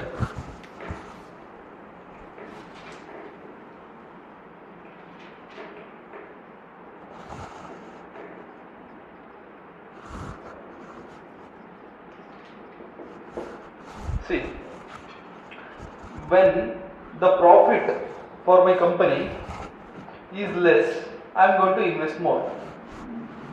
Invest less, sorry. When the profit for my company is more, I am going to invest more in R&D. Induced investment means if no income, private players will not invest. There are certain sectors which need investment, but the profit will not arise from that sector. Right? ಯಾವುದಾದ್ರೂ ಕೆಲವೊಂದು sectors ಇರುತ್ತೆ, like consider research and development in defence sector. ನಮ್ದು defence sector ಇದೆ, private sector will not going to invest here. There ಅವ್ರಿಗೇನು ಲಾಭ ಇದೆ? ಅವ್ರು ಯಾವ್ದಾದ್ರು ರಿಸರ್ಚ್ ಅಂಡ್ ಡೆವಲಪ್ಮೆಂಟ್ ಅಲ್ಲಿ ಇನ್ವೆಸ್ಟ್ ಮಾಡಿದಾರೆ ಅಂತ ಹೇಳಿದ್ರೆ ಅವ್ರಿಗೆ ಪ್ರಾಫಿಟ್ ಸಿಗ್ಬೇಕು. So this induced investment means what? ಕಂಪನಿಯಿಂದ ಪ್ರಾಫಿಟ್ ಇದ್ರೆ ಮಾತ್ರ ಅವ್ರು ಇನ್ವೆಸ್ಟ್ಮೆಂಟ್ ಮಾಡ್ತಾ ಹೋಗ್ತಾರೆ ರಿಸರ್ಚ್ ಅಂಡ್ ಡೆವಲಪ್ಮೆಂಟ್ ಮೇಲೆಲ್ಲ. ಪ್ರಾಫಿಟ್ ಇಲ್ಲ ಅಂತ ಹೇಳಿದ್ರೆ ಇನ್ವೆಸ್ಟ್ ಮಾಡಲ್ಲ. When there is a profit they will invest more, when there is no profit they will invest less. This is induced investment. Another one is autonomous investment. This is government will do. Autonomous investment means same thing. It is like this investment. This is profit. See, irrespective of the amount of profit, the spending on research and development is like same. Or spending would be same irrespective of the profit. This is only government can able to do this. If it is zero profit also, they will invest like this much. If it is hundreds of profit also, they will invest the same. Only government can do this, not private player. Yes, exactly. See, normally some of the investment needed for the social services, like investing on the government hospitals. If you prefer private players to invest on the government hospitals, they will not invest because they will not get any profit. Like some of the rare medicines, rare disease medicines. ಕೆಲವೊಂದು ಡಿಸೀಸ್ಗಳು ತುಂಬ rare ಇರುತ್ತೆ, means ಒಬ್ಬರು ಕೋಟಿಗೆ ಒಬ್ಬರಿಗೆಲ್ಲ ಬರುತ್ತೆ. ಆ medicine prepare ಮಾಡಲಿಕ್ಕೆ crores of rupees ಬೇಕು R&Dಗೆ, ರಿಸರ್ಚ್ ಅಂಡ್ ಡೆವಲಪ್ಮೆಂಟ್ಗೆ. Private players they will not do. Why? ಅವರಿಗೆ ಜಾಸ್ತಿ ಡಿಮ್ಯಾಂಡ್ ಇಲ್ಲ. ಪ್ರಿಪೇರ್ ಮಾಡಿರ್ಬೋದು, ಆದರೆ ಒಂದೇ ಮೆಡಿಸಿನಿಗೆ ಹೆಚ್ಚಂದ್ರೆ ಎಷ್ಟು ಹೊಡ್ಲಿಕ್ಕಾಗುತ್ತೆ? ಅವ್ರು ರಿಸರ್ಚ್ ಅಂಡ್ ಡೆವಲಪ್ಮೆಂಟ್ ಮಾಡಿದ್ದೆಲ್ಲ ಒಬ್ಬರ ಮೇಲೆ ಆಗ್ಲಿಕ್ಕಾಗತ್ತಾ? 5 crore ಆಗಿದೆ research and development. 1 ml medicine, 1 ml ಗೆ 5 crore 10,000 ತಗೊಳ್ಲಿಕ್ಕಾಗತ್ತಾ? No, not possible. That's why they will not research and development, and that is the government duty to provide medicine for every disease, right? That's why government will invest for that kind of medicines, for that kind of research and development. So this autonomous investment is done by government generally, and it is not, if only government, if the statement is like only government only do that is not correct, but generally government will do autonomous kind of investments. But induced investment is depending on our demand, our profit, right? That's why if the profit is less, our investment is also less. If our profit is more, our investment is also more. So it is private centric, not government centric. Okay, induced means depending on my profit, private centric. Autonomous means irrespective of my profit, it is a social centric. Because of the societal benefit, because of the large scale benefit, because of the nation benefit. See, we are investing on defense R&D. ಅಲ್ಲಿ Rafale ಮಾಡಬೇಕಾಗಿದೆ. Rafale ಜನರಿಗೆ ಏನು ಬೇಡ, private ಪ್ಲೇಯರ್ಸಿಗೆ Rafale ಕೊಟ್ಟರೆ research and development ಮಾಡಲ್ಲ. But that is the need for the country. As a nation, as a whole nation, we need the rifles. As a whole nation, we need the tankers. As a whole nation, we need the bullets. As a whole nation, we need the different weapons for the defense. See, the research and development, R&D for the defense is need of the nation. That's why government will invest. Government has to invest there. Otherwise, the security of the nation going to decreases. That's the security issue starts. That's why When there is no profit, then also they will invest. That kind of investment is called autonomous investment. I just gave an example, government and private. ನಿಮಗೆ ಗೊತ್ತಿರಬೇಕು, if somebody is investing, when there is no profit also he is investing the same, when there is a huge profit also his investment would be same. That kind of investment called autonomous investment means he is not affected by the profit or the income. His investment is not going to affected by the profit or income. His investment is same whatever may be the profit. That is autonomous investment. If somebody is investing by looking after the profit over which he is getting, that kind of investment is called induced investment. His investment is induced because of his profit. Or depends, means ಅವನು ಜಾಸ್ತಿ profit ಬರ್ತಾ ಇದೆ ಅಂತ ಹೇಳಿದ್ರೆ ಜಾಸ್ತಿ investment ಮಾಡ್ಲಿಕ್ಕೆ ಅವನಿಗೆ motive ಬರುತ್ತೆ. ಕಮ್ಮಿ ಪ್ರಾಫಿಟ್ ಇದೆ ಅಂತ ಹೇಳಿದ್ರೆ ಕಮ್ಮಿ ಇನ್ವೆಸ್ಟ್ಮೆಂಟ್ ಮಾಡ್ತಾನೆ. So this is the economic terms. I just give an example, government and private. Okay. So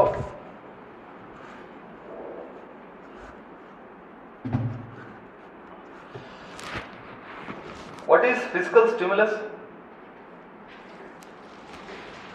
Fiscal stimulus.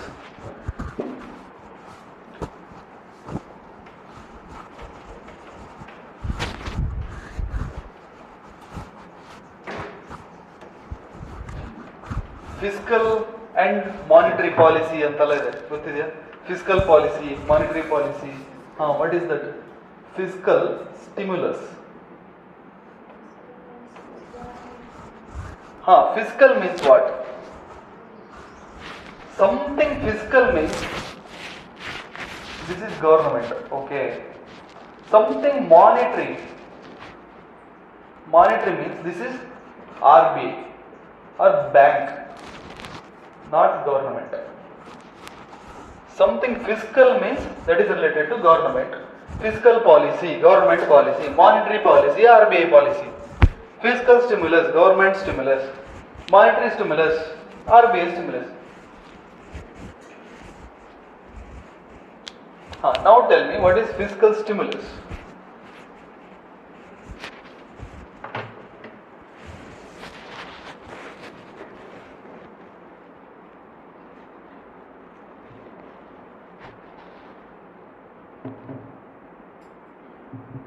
See, for a healthy economy, money in the market is necessary. For a healthy economy, money in the hands of the people, money in the economy, or money turnover is the need to maintain the health of the economy. When there is a crisis situation in the economy, government pumping money into the economy is called fiscal stimulus. Government pumping money into the economy means into the market.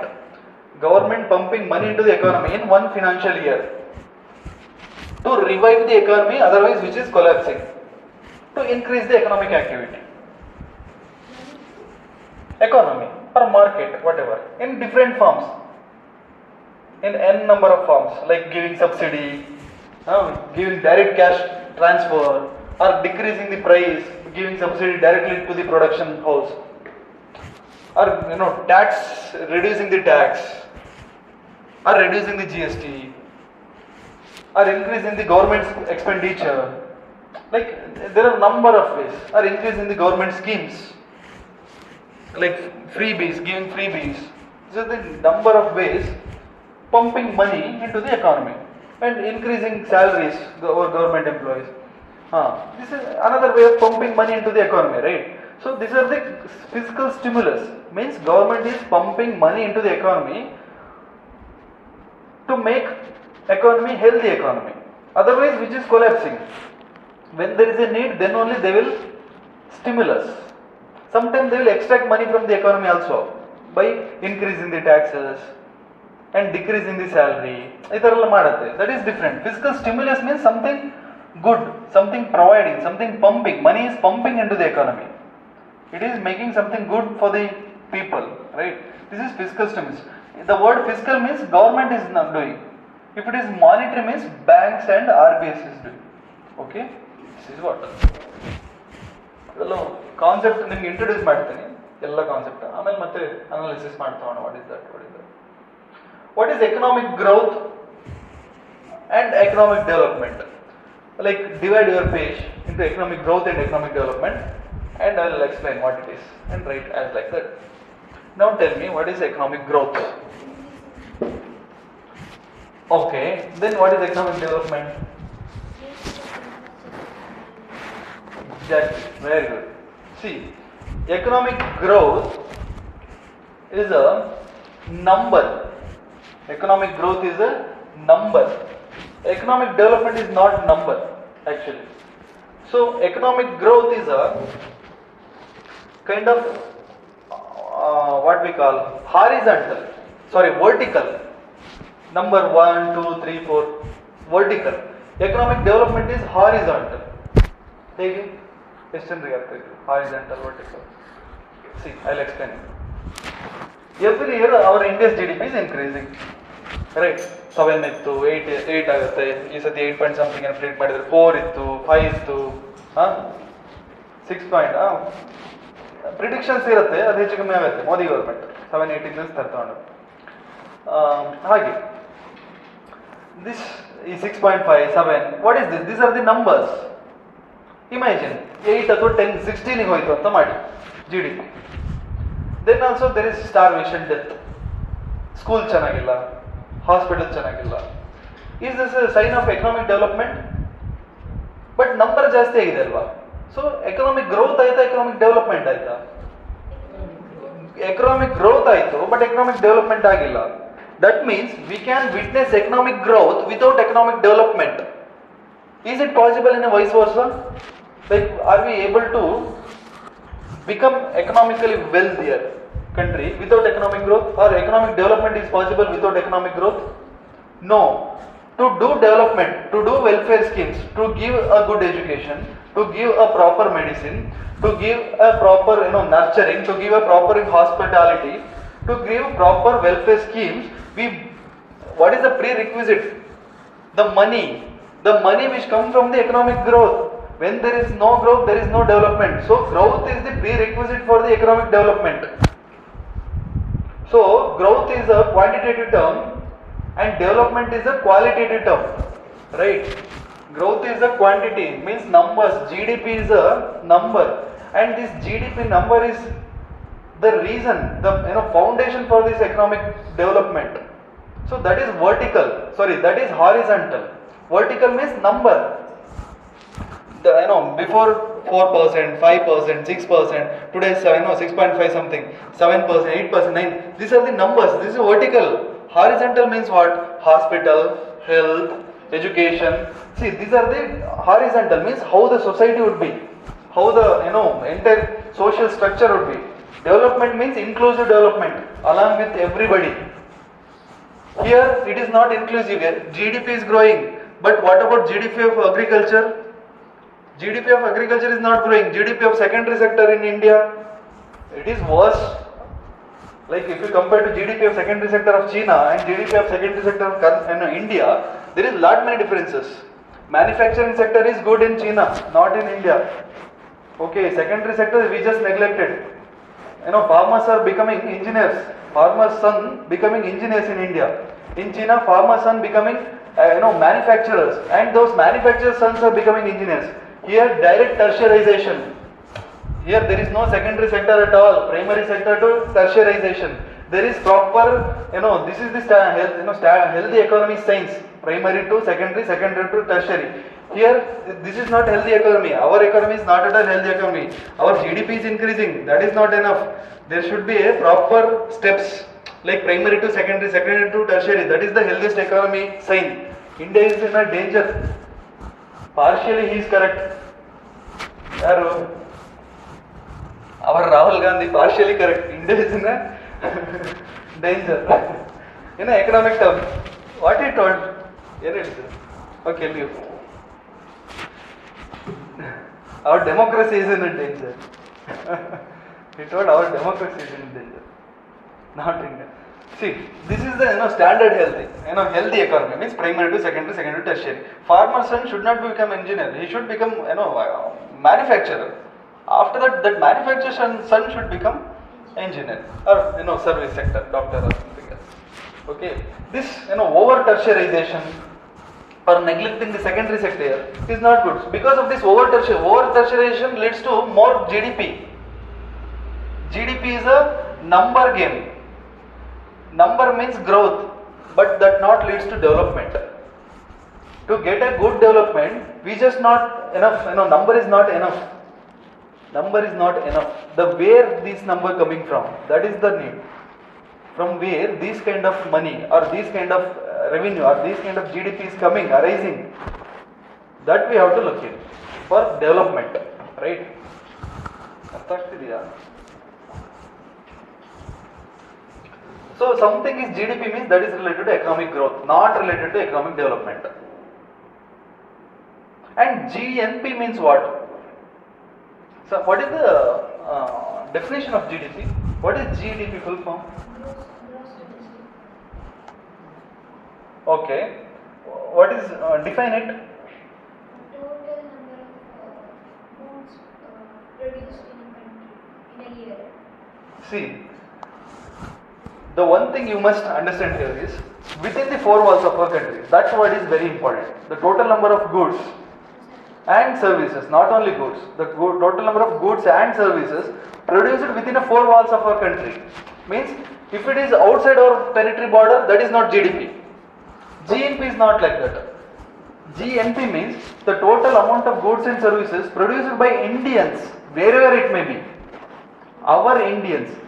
Sometimes within territory of India also, some other foreign company is producing. That is not fit for our GNP. Because that is their company's, the revenue which is generated out of that company will go for that company's government. Because the profit, one who getting profit out of that company is foreigner, not Indian. Like ನಮ್ಮ ಬೆಂಗಳೂರಲ್ಲಿ different companies ಇದೆ, but ಅದ್ರ owner ಸಿಂಗಾಪುರಲ್ಲೋ USA ಅಥವಾ ಇನ್ಯಾವುದೋ ಕಂಟ್ರಿಯಲ್ಲಿ ಇರ್ತಾನೆ, ಫ್ರಾನ್ಸಲ್ಲೋ ಇಲ್ಲ ಇಟಲಿಯಲ್ಲಿ.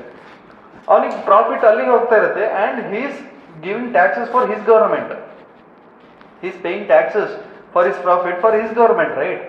But India never get profit out of that, or India never get revenue out of his company's profit, right? So GNP is the sign of economic development. GDP is a sign of economic growth. GNP, gross national product, GNP is a sign of economic development. ಇದನ್ನು ಮನೇಲಿ ಕೂತ್ಕೊಂಡು ನಿಧಾನ think ಮಾಡಿ, ಅವಾಗ connect ಆಗುತ್ತೆ. Okay, GNP is a sign of is a sign of economic development. GDP is a sign of economic growth. So we cannot expect development without GDP. We cannot able to expect development without GDP. For development, growth should be there, but growth alone is not. Growth alone is not enough. Growth should be there, but growth alone is not enough. Where this growth happening? That is what matters here. Every year our GDP is increasing in a tertiary sector, not in a secondary sector. And this tertiary sector, they will not provide employment. This tertiary sector, they will not provide employment. They will not generate employment. Maybe this kind of growth is good for the countries one which having less number of population, like European countries, because the population itself is less. So one who seeking for the employment is also less. When they are not seeking for employment means when there is no employment generation, that is okay. But India is the highest population country. Everybody is seeking employment, and the jobless growth, just jobless growth means tertiary. The GDP is increasing because of our tertiary sector. That is not good sign. Okay, maybe our GDP is increasing, but that will not leads to economic development. Finally, what we need? We don't need economic growth. We need economic development. Right? This is all. Fill out the page. Fill out enough. Better topic. Enough. Take heading as a trickle down theory. Trickle down theory.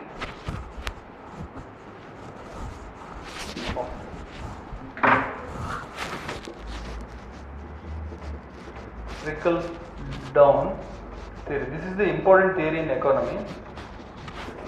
Trickle down. Something trickling down means what? Fall. Like the rock is trickled down to the foot from the top. Something trickling down means something moving. from top to bottom. Consider this as a mountain. Something which is there here, when it trickles down like this process is called trickling down. Alva. And here in the economy, what is trickling down?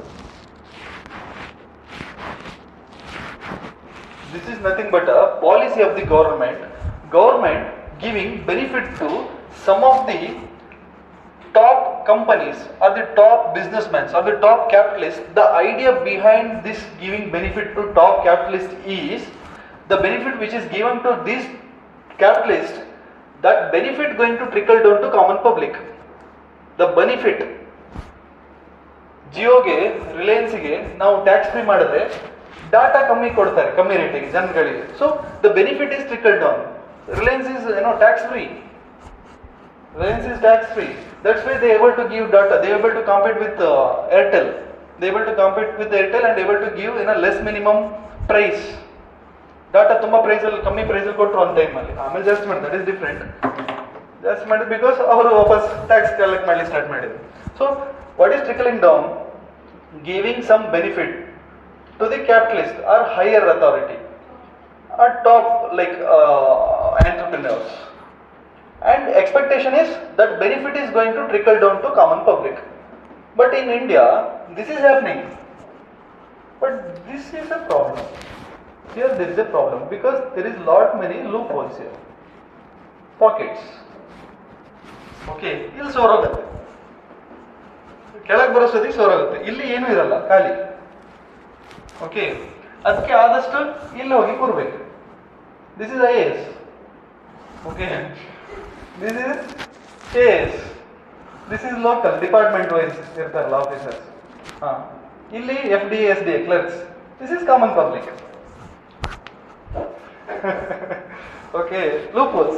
Illi top ministers.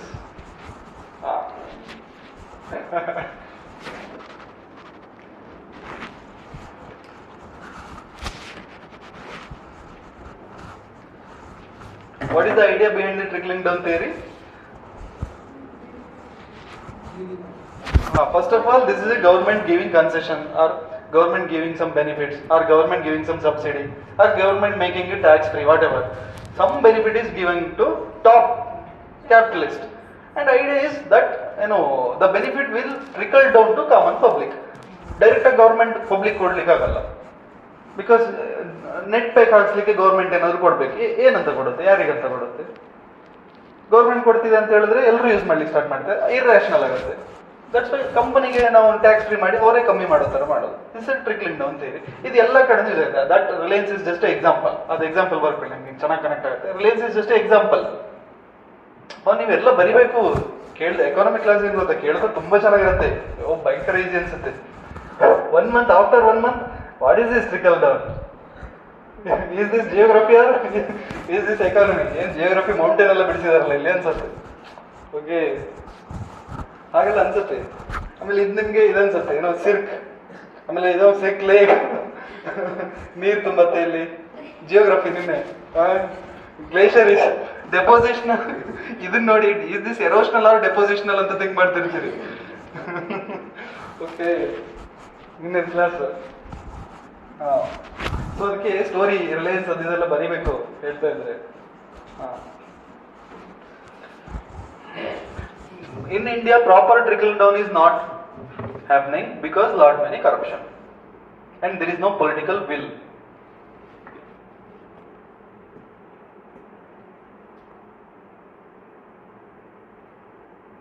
That's why benefit is not trickling down to common man.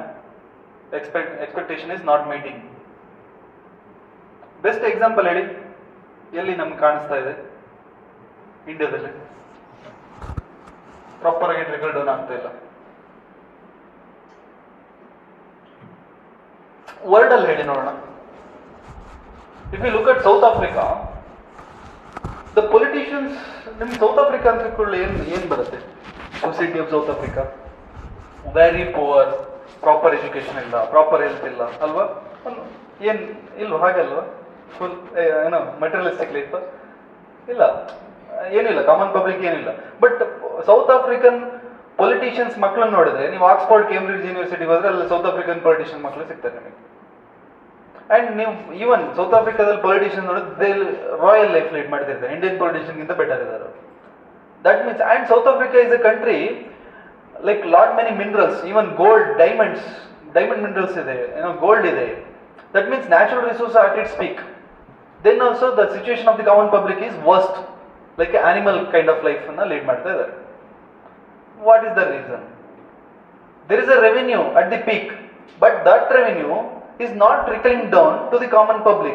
The worst situation of the South Africa, the politicians are year by year becoming rich, the peoples year by year becoming poor and not able to sustain a dignified life. This is the best example for failing of trickle down theory.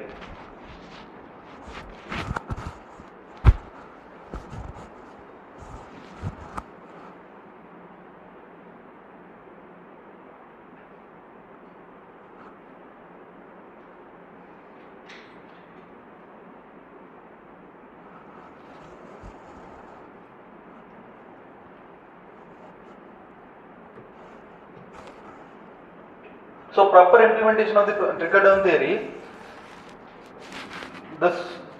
more than the resource, there should be will, political will. ಎಲ್ಲಿ ಸಿಗತ್ತಾ will? Perfect trickling will not get to see in India. Proper trickling down means what? Like if the intention is properly satisfied. Like in India also DBT, there is a concept called direct transfer benefit. Like ಯಾವುದೋ ಒಂದು ಬ್ಯಾಂಕಿಗೆ ಕರೆಕ್ಟಾಗಿ ಕೊಡ್ತಾರೆ government, ಆ bank SBI today ಅವರು ಕರೆಕ್ಟಾಗಿ trickle down ಮಾಡ್ತಾ ಇದ್ದಾರೆ. So somewhat it is happening. Transparency ಎಲ್ಲ ಬಂದಮೇಲೆ somewhat it is trickling down. Like digitalisation ಎಲ್ಲ ಆದಮೇಲೆ somewhat trickling down is properly implementing. That's okay.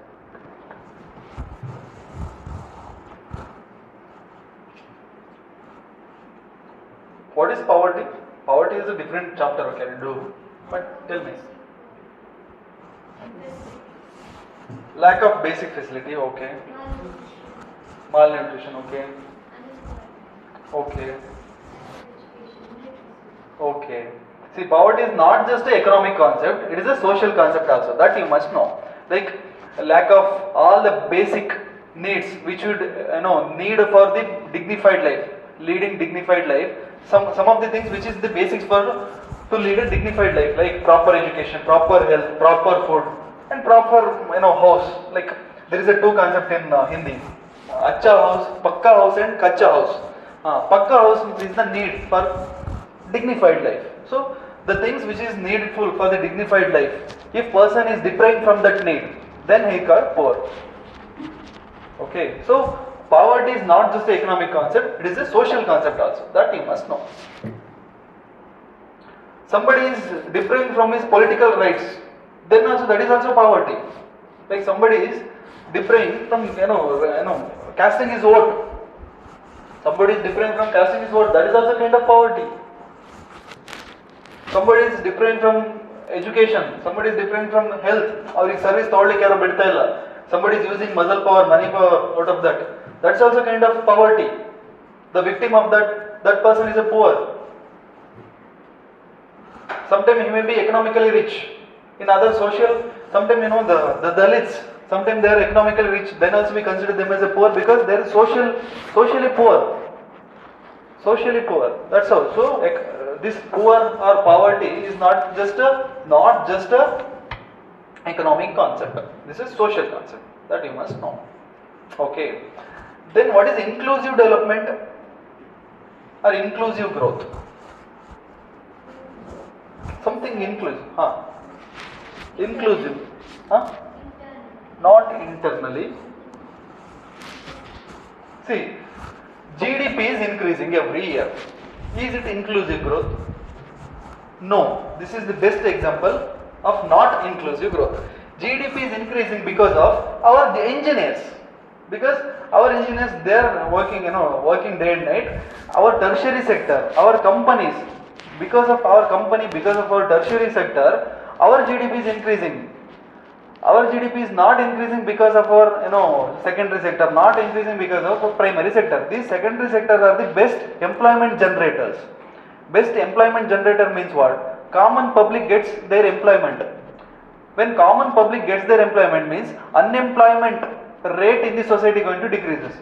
When unemployment rate in the society decreases, that is the inclusive growth. Means we included ಅವ್ರನ್ನ ಒಳಗೊಂಡು ನಾವು growth ಮಾಡಿದ್ವಿ ಅಂತ, ಅವ್ರನ್ನ ಸೇರಿಸ್ಕೊಂಡು ನಾವು growth ಮಾಡಿದ್ವಿ ಅಂತ. The number of growth is not inclusive growth. GDP numbers is not inclusive growth.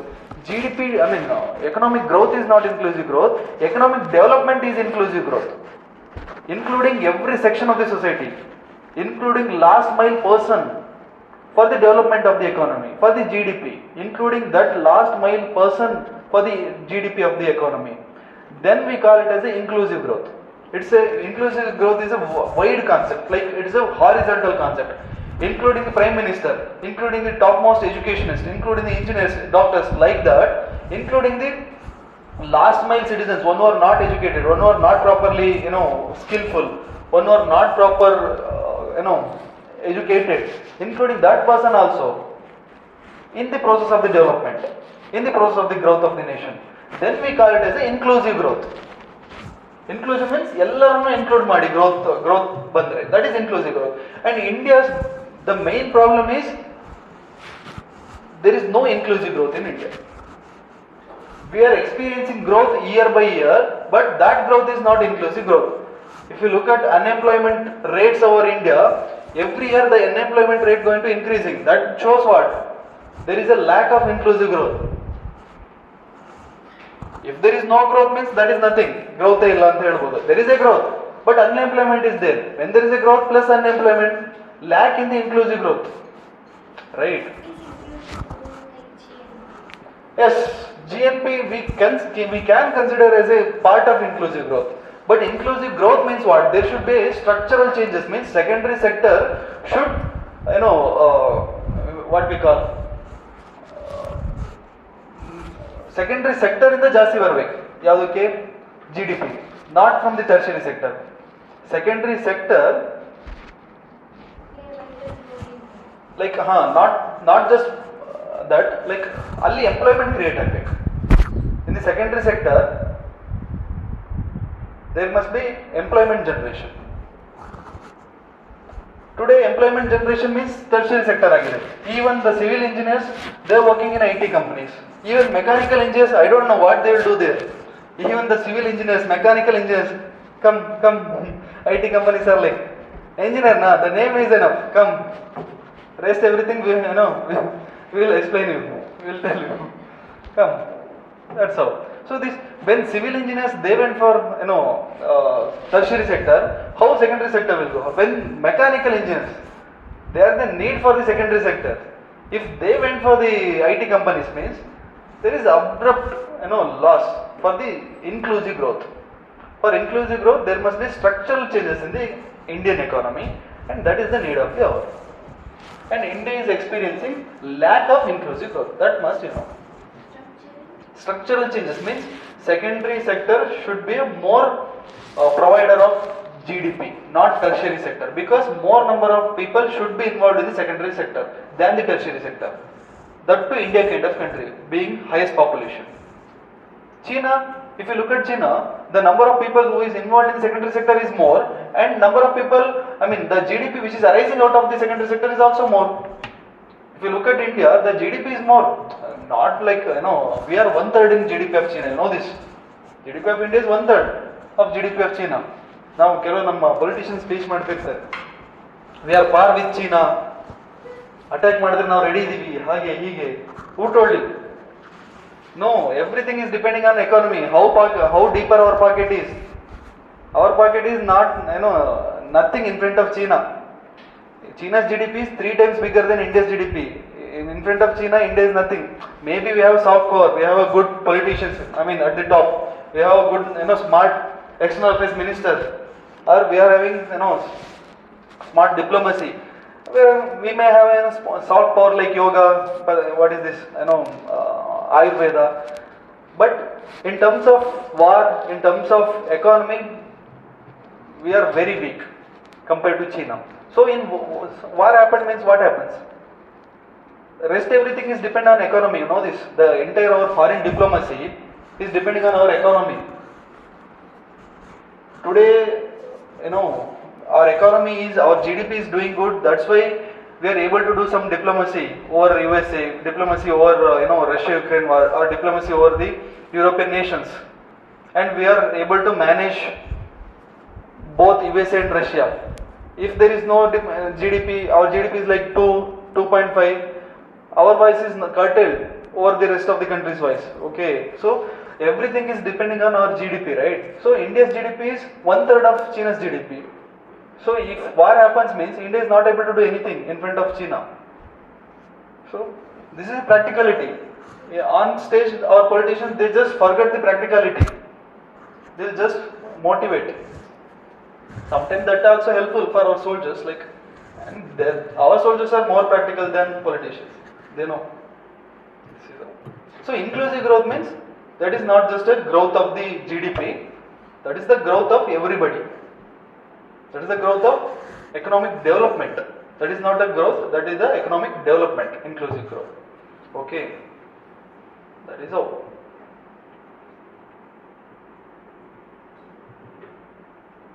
Let us discuss some trade, okay? Take it as a trade. Ella concept and introduce ಮಾಡೋಣ. What is forex reserve? Okay, what is trade first of all? Exactly. Within India, if I buy a sell, or if somebody buy the goods and somebody sold the goods, sell the goods, is that trade within India? No, internal trade. So, what is trade? Like we can say import and export. Internal trade means same thing in internal. Import and export are called trade. Import and export, or export and import. Selling the products to other country, buying the products from other country.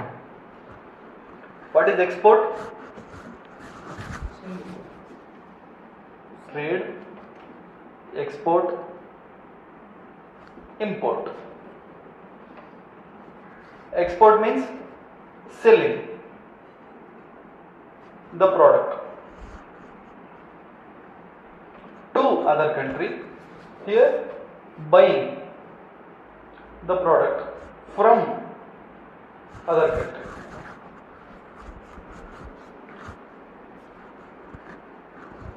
Okay, when we sell something, what happens to our dollar? Inflow of dollar or outflow of dollar? See, what is the currency of trade in the world today? USD, US dollar. Okay, US dollar is the standard currency. Nam trade alla rupees al nadiyalla. Dollar. Our trade runs through dollar. Not only ours, entire world's trade. Like ನಮ್ದು forex reserves ಅಲ್ಲಿ dollar ಇರುತ್ತೆ, ಆ dollar exchange ಮಾಡೋದು. Okay, India is importing something means we must pay for that import in a dollar. India is exporting something means foreigners give us dollar and export. I mean they will import, we going to export. Right? ನಾವು ಯಾವುದನ್ನು ಕಳಿಸ್ಕೊಡ್ತಾ ಇದೀವಿ ಅಂತ ಹೇಳಿದ್ರೆ ಇಲ್ಲಿಂದ ನಾವು dollar receive ಮಾಡ್ತೀವಿ. So when there is a export means inflow of dollar or outflow of dollar to India. India is exporting. Inflow of dollar. Exactly. Connection ಇದೆ, correct ಆಗಿ ನೋಡ್ತಾ ಇರಿ. Inflow of dollar. When there is a import means outflow of dollar, means we pay dollar to import something, to buy something we pay in a dollar, right?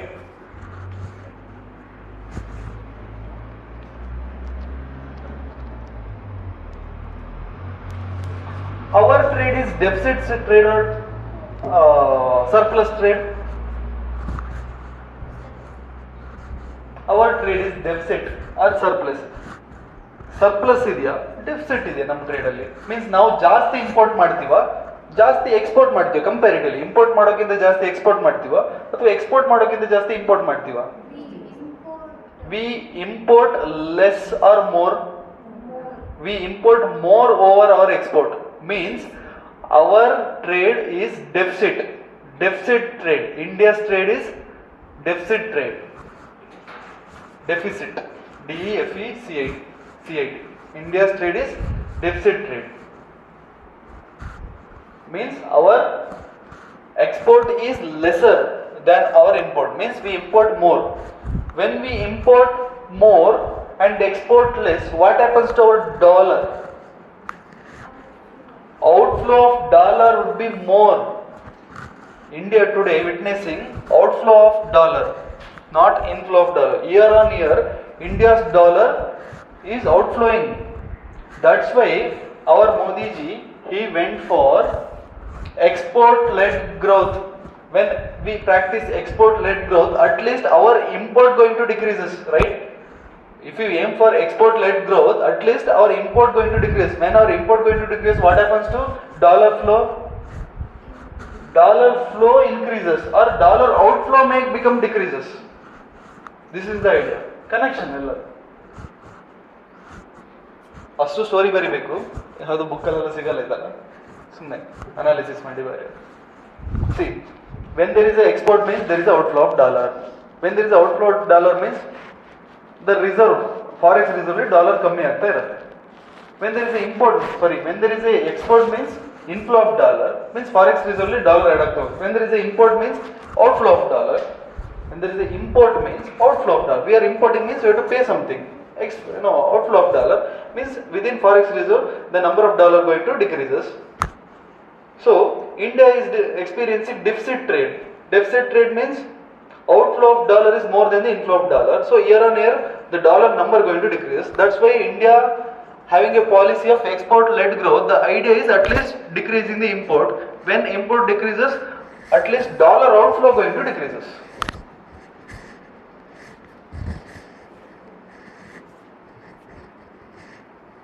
Trade deficit means what?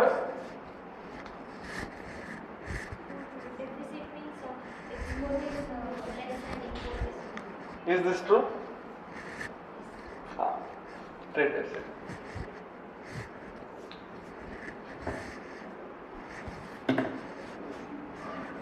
When our import is more than our export, we call it as a trade deficit. Trade surplus means ulta. Okay. What is trade war then? There is a concept called trade war. Okay. Trade war. Right. Right as I think. Trade war.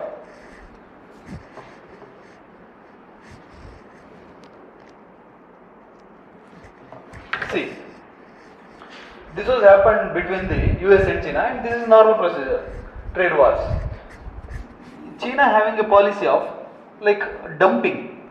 China's goods are less in price because of the mass production.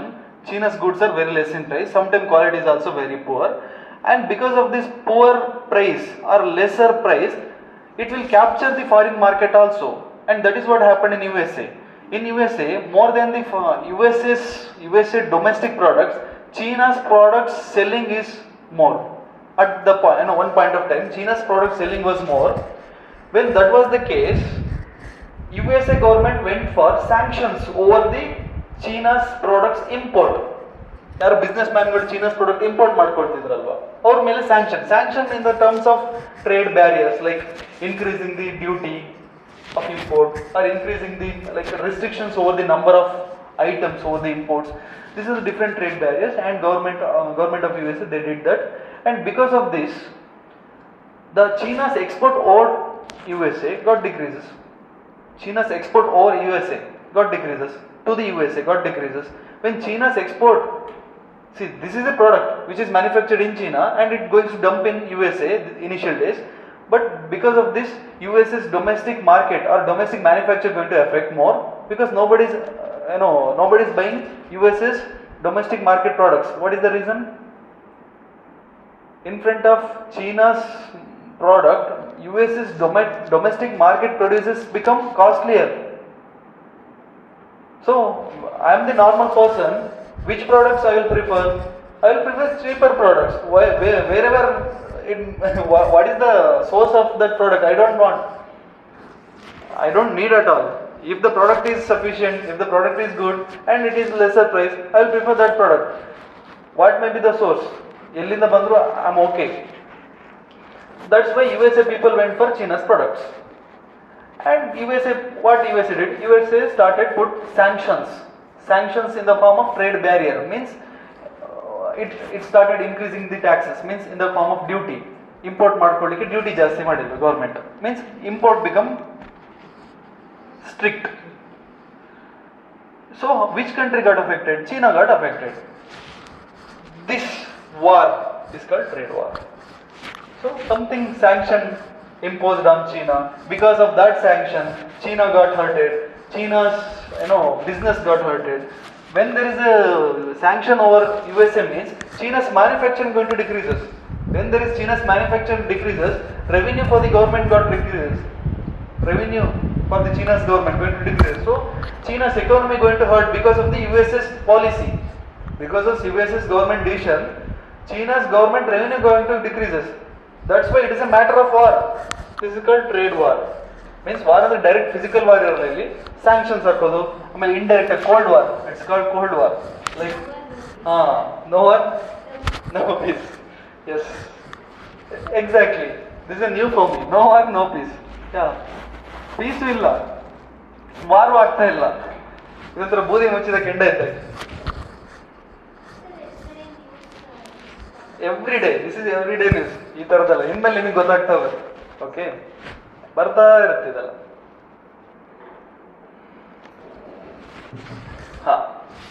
What is the size of our economy? Is it big? Is it small? Is it like a fetal stage, or it is a young man stage, or it is a old one stage? Young man stage, it is a infant stage. Okay, India's economy is a childu. India's economy is a infant stage, small bacha. India's economy is infant stage. So now also we prefer closed kind of economy. Closed. What is this open economy, closed economy? We are discussing 1991. I'll tell you. After 1991, Indian economy become open economy, means LPG liberalization. In 1991, year 1991, India went for LPG, means liberalization, privatization, globalization. When liberalization means what? Something liberal, opening up of economy. Opening for whom? Opening for the foreigners to come in, get in, to do their business. Liberalization. Privatization means what? Entirely capital. There is no license rush, and doing business index more, means doing business in India become easier. And globalization means what? Globally connected India. There is no conservative India. It is a globally connected India. Digitalization, globalization, westernization. That is how. So after 1991, India's economy become open kind of economy. Before it is a closed kind of economy. After 1991 also, this is not open as like Western countries, not open as like foreign USA kind of countries. It is open countries when we compare with previous India. Okay, today also India is kind of closed economy, not entirely open economy.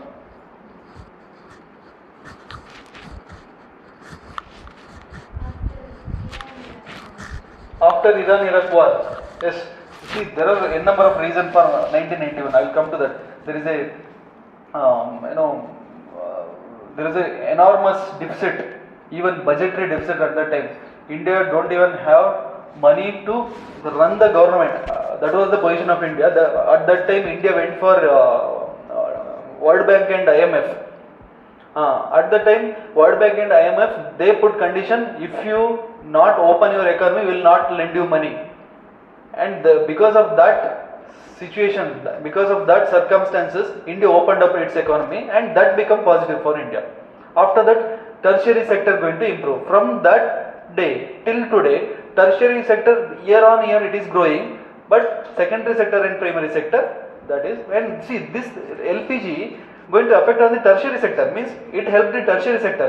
These foreign investors, they came to India not to invest on agriculture, they come to India invest on tertiary sector, right? That's why, or not to invest on a cloth industry or something manufacturing industry. They came India to invest on a tertiary sector. They came India to link with Infosys, Wipro, TCS, right? What is protectionism? Take heading as a protectionism.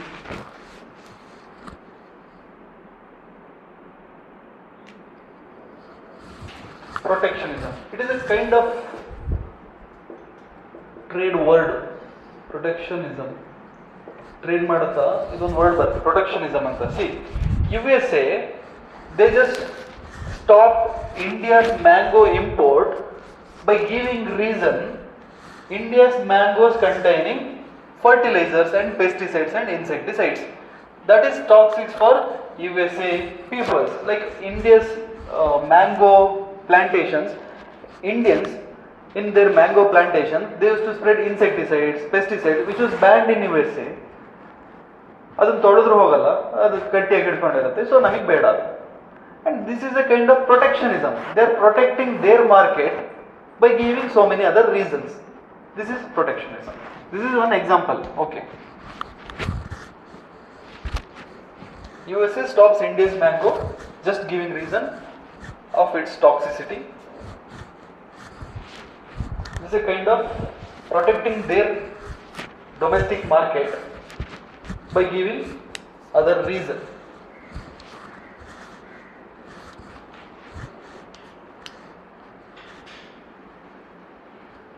What is our second 5-year plan? First 5-year plan agriculture, second 5-year plan heavy industry, steel industry, cement industry. ನಾನು ಲಾಸ್ಟಲ್ಲಿ ಮಾತಾಡ್ತೀನಿ like ಯಾವ year ಏನಾಯಿತು ಏನು ಕತೆ ಇಲ್ಲ, but ಸುಮ್ಮನೆ glimpses. Steel industry, cement industry, iron industry, ಈ ಥರ. No, not like that. This is one of the reason to help their domestic growers. Okay, this is one of the reason. Our vanilla is also like that only. And one time what happened, and India's climate is good for vanilla climate. So in one time our traders, what they did, they just inserted some iron rods within vanilla to increase the weights. Our traders, not our farmers. Our farmers will not do those kind of stuffs. Our traders, our businessmen, what they did, they just inserted iron rods within vanilla so that vanilla weight going to increases, and that was found out by our USA and rest of the countries. That's why vanilla is too costly in the rest of the world. In India it is too cheap because India's vanilla is not even importing by any country even today. 10 years, 15 years back that was happened, the case was happened. Even today the sanction is there over vanilla. That is not left out. The sanction is there. That's why like vanilla ice cream la ಜಾಸ್ತಿ ತಿನ್ನಿ vanilla flavor, because foreign ಅಲ್ಲಿ costly ಇದೆ vanilla, ಇಂಡಿಯಾದಲ್ಲಿ ಮಾತ್ರ cheap. wherever you get chance just eat vanilla because foreign ಅಲ್ಲಿ ತುಂಬಾ costly. Taste same, and India's vanilla is good actually. India's ಈ place ಅಲ್ಲಿ ಮಾತ್ರ ವೆನಿಲಾ ತುಂಬಾ ಚೆನ್ನಾಗಿ ಬೆಳೆಯೋದು, ಸೊ ಇಲ್ಲಿಂದ ತುಂಬಾ ಸೇಲ್ ಆಗ್ತಿತ್ತು. So vanilla rate sudden down ಆಯ್ತು. This a kind of protectionism.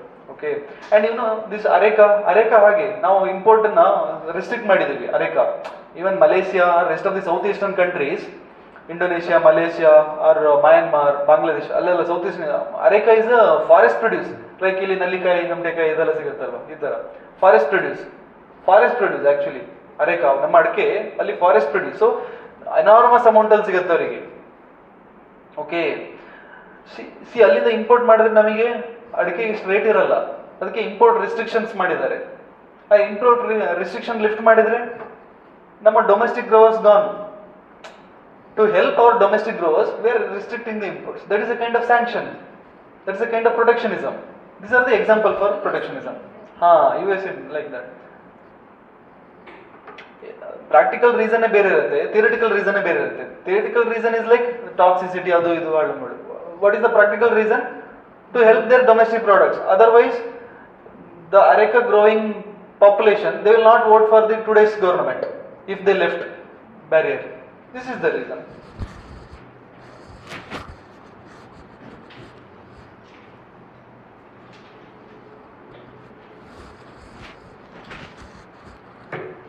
Okay, and there are two kinds of trade wars or trade barriers. One is tariff barrier, another one is non-tariff barrier. What is trade barrier? We discussed. What is trade barrier? Putting sanctions like increasing the duty or restricting the numbers. ಅದೆಲ್ಲ ಅದನ್ನ ಕರೆಕ್ಟಾಗಿ ಕಲಿಯೋಣ. trade barriers, right? Trade barriers. One is tariff trade barrier, tariff. Another one is non-tariff, non-tariff trade barrier. Okay, tariff and non-tariff trade barrier. First one, tariff barrier. Tariff means what? Tax or duty. See, if we increases duty, like USA did for the China product, it increases its duty, it increases its tax over its import. When something, some person, some businessman, some export businessman, he is importing something from the USA, what I did, I just increased the duty of that import. So that's a kind of tariff barrier for that import, right? That's a kind of tariff. So what is the result? Barrier for import. How? By increasing the tariff. That's why it's a tariff barrier for import. Tariff means tax. I increase the tax. So it acts as a USA there, yes. Not only USA, that is just one example. India also do lot many tariffs barrier. Okay. Every country they will do tariff barrier depending on the situation, depending on the political ideology. Tariff barrier. And what is the non-tariff barrier? Barrier means something restricting importing, right?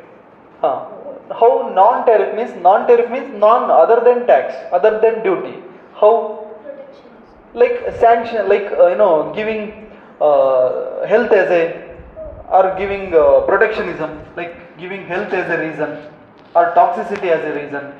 Fertilizer ಅಥವಾ pesticide use ಮಾಡ್ತಿದ್ರೆ ಅಂತ ಮ್ಯಾಂಗೋನ restrict ಮಾಡಿದ್ರಲ್ವ, protectionism. That is the non-tariff barrier, protectionism.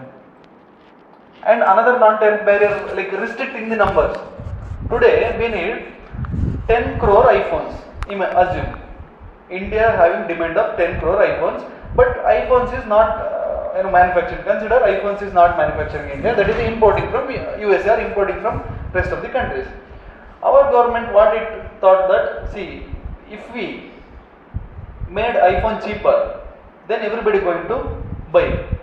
Then we just made iPhone costly. How we made iPhone? It is not even manufacturing in India. How they will make costlier? Just to increasing duty. When they increases tax or duty on that will become tariff. This is talking about non-tariff, right? So the government plan is like just restrict the number. Here it is a 10 crore, 1 crore. Just assume 1 crore demand this year. We are restricting it to 50 lakh. We are restricting 50 lakh import. Now import export business ಮಾಡೋರಿಗೆ order pass ಮಾಡೋದು. You are not able to import more than 50 lakhs iPhones. The maximum number of import is 50 lakh. Now 50 lakh pieces. Then what happens? The number of import is going to decreases. This is not tariff barrier, but it is acts as a barrier, right? Our order acts as a barrier for the import, but it is not a tariff barrier. That is non-tariff barrier. Restricting the numbers and protectionism. These are the examples for non-tariff barrier. Okay. ಅದನ್ನು quantitative barrier ಅಂತಲೂ ಕರೀತಾರೆ. ನಂಬರ್ನ restrict ಮಾಡ್ತೀವಲ್ಲ, quantity going to decreases ಅಲ್ವಾ. So quantitative barriers. So quantitative barriers is not A tariff barrier. Quantitative barriers R the non tariff barrier, right? ಇದೆಲ್ಲ ಪ್ರಿಲಿಮ್ಸಿಗೆ concept ಮರ್ತು ಹೋಗ್ಬಾರ್ದು. Quantitative barriers R the non tariff barriers.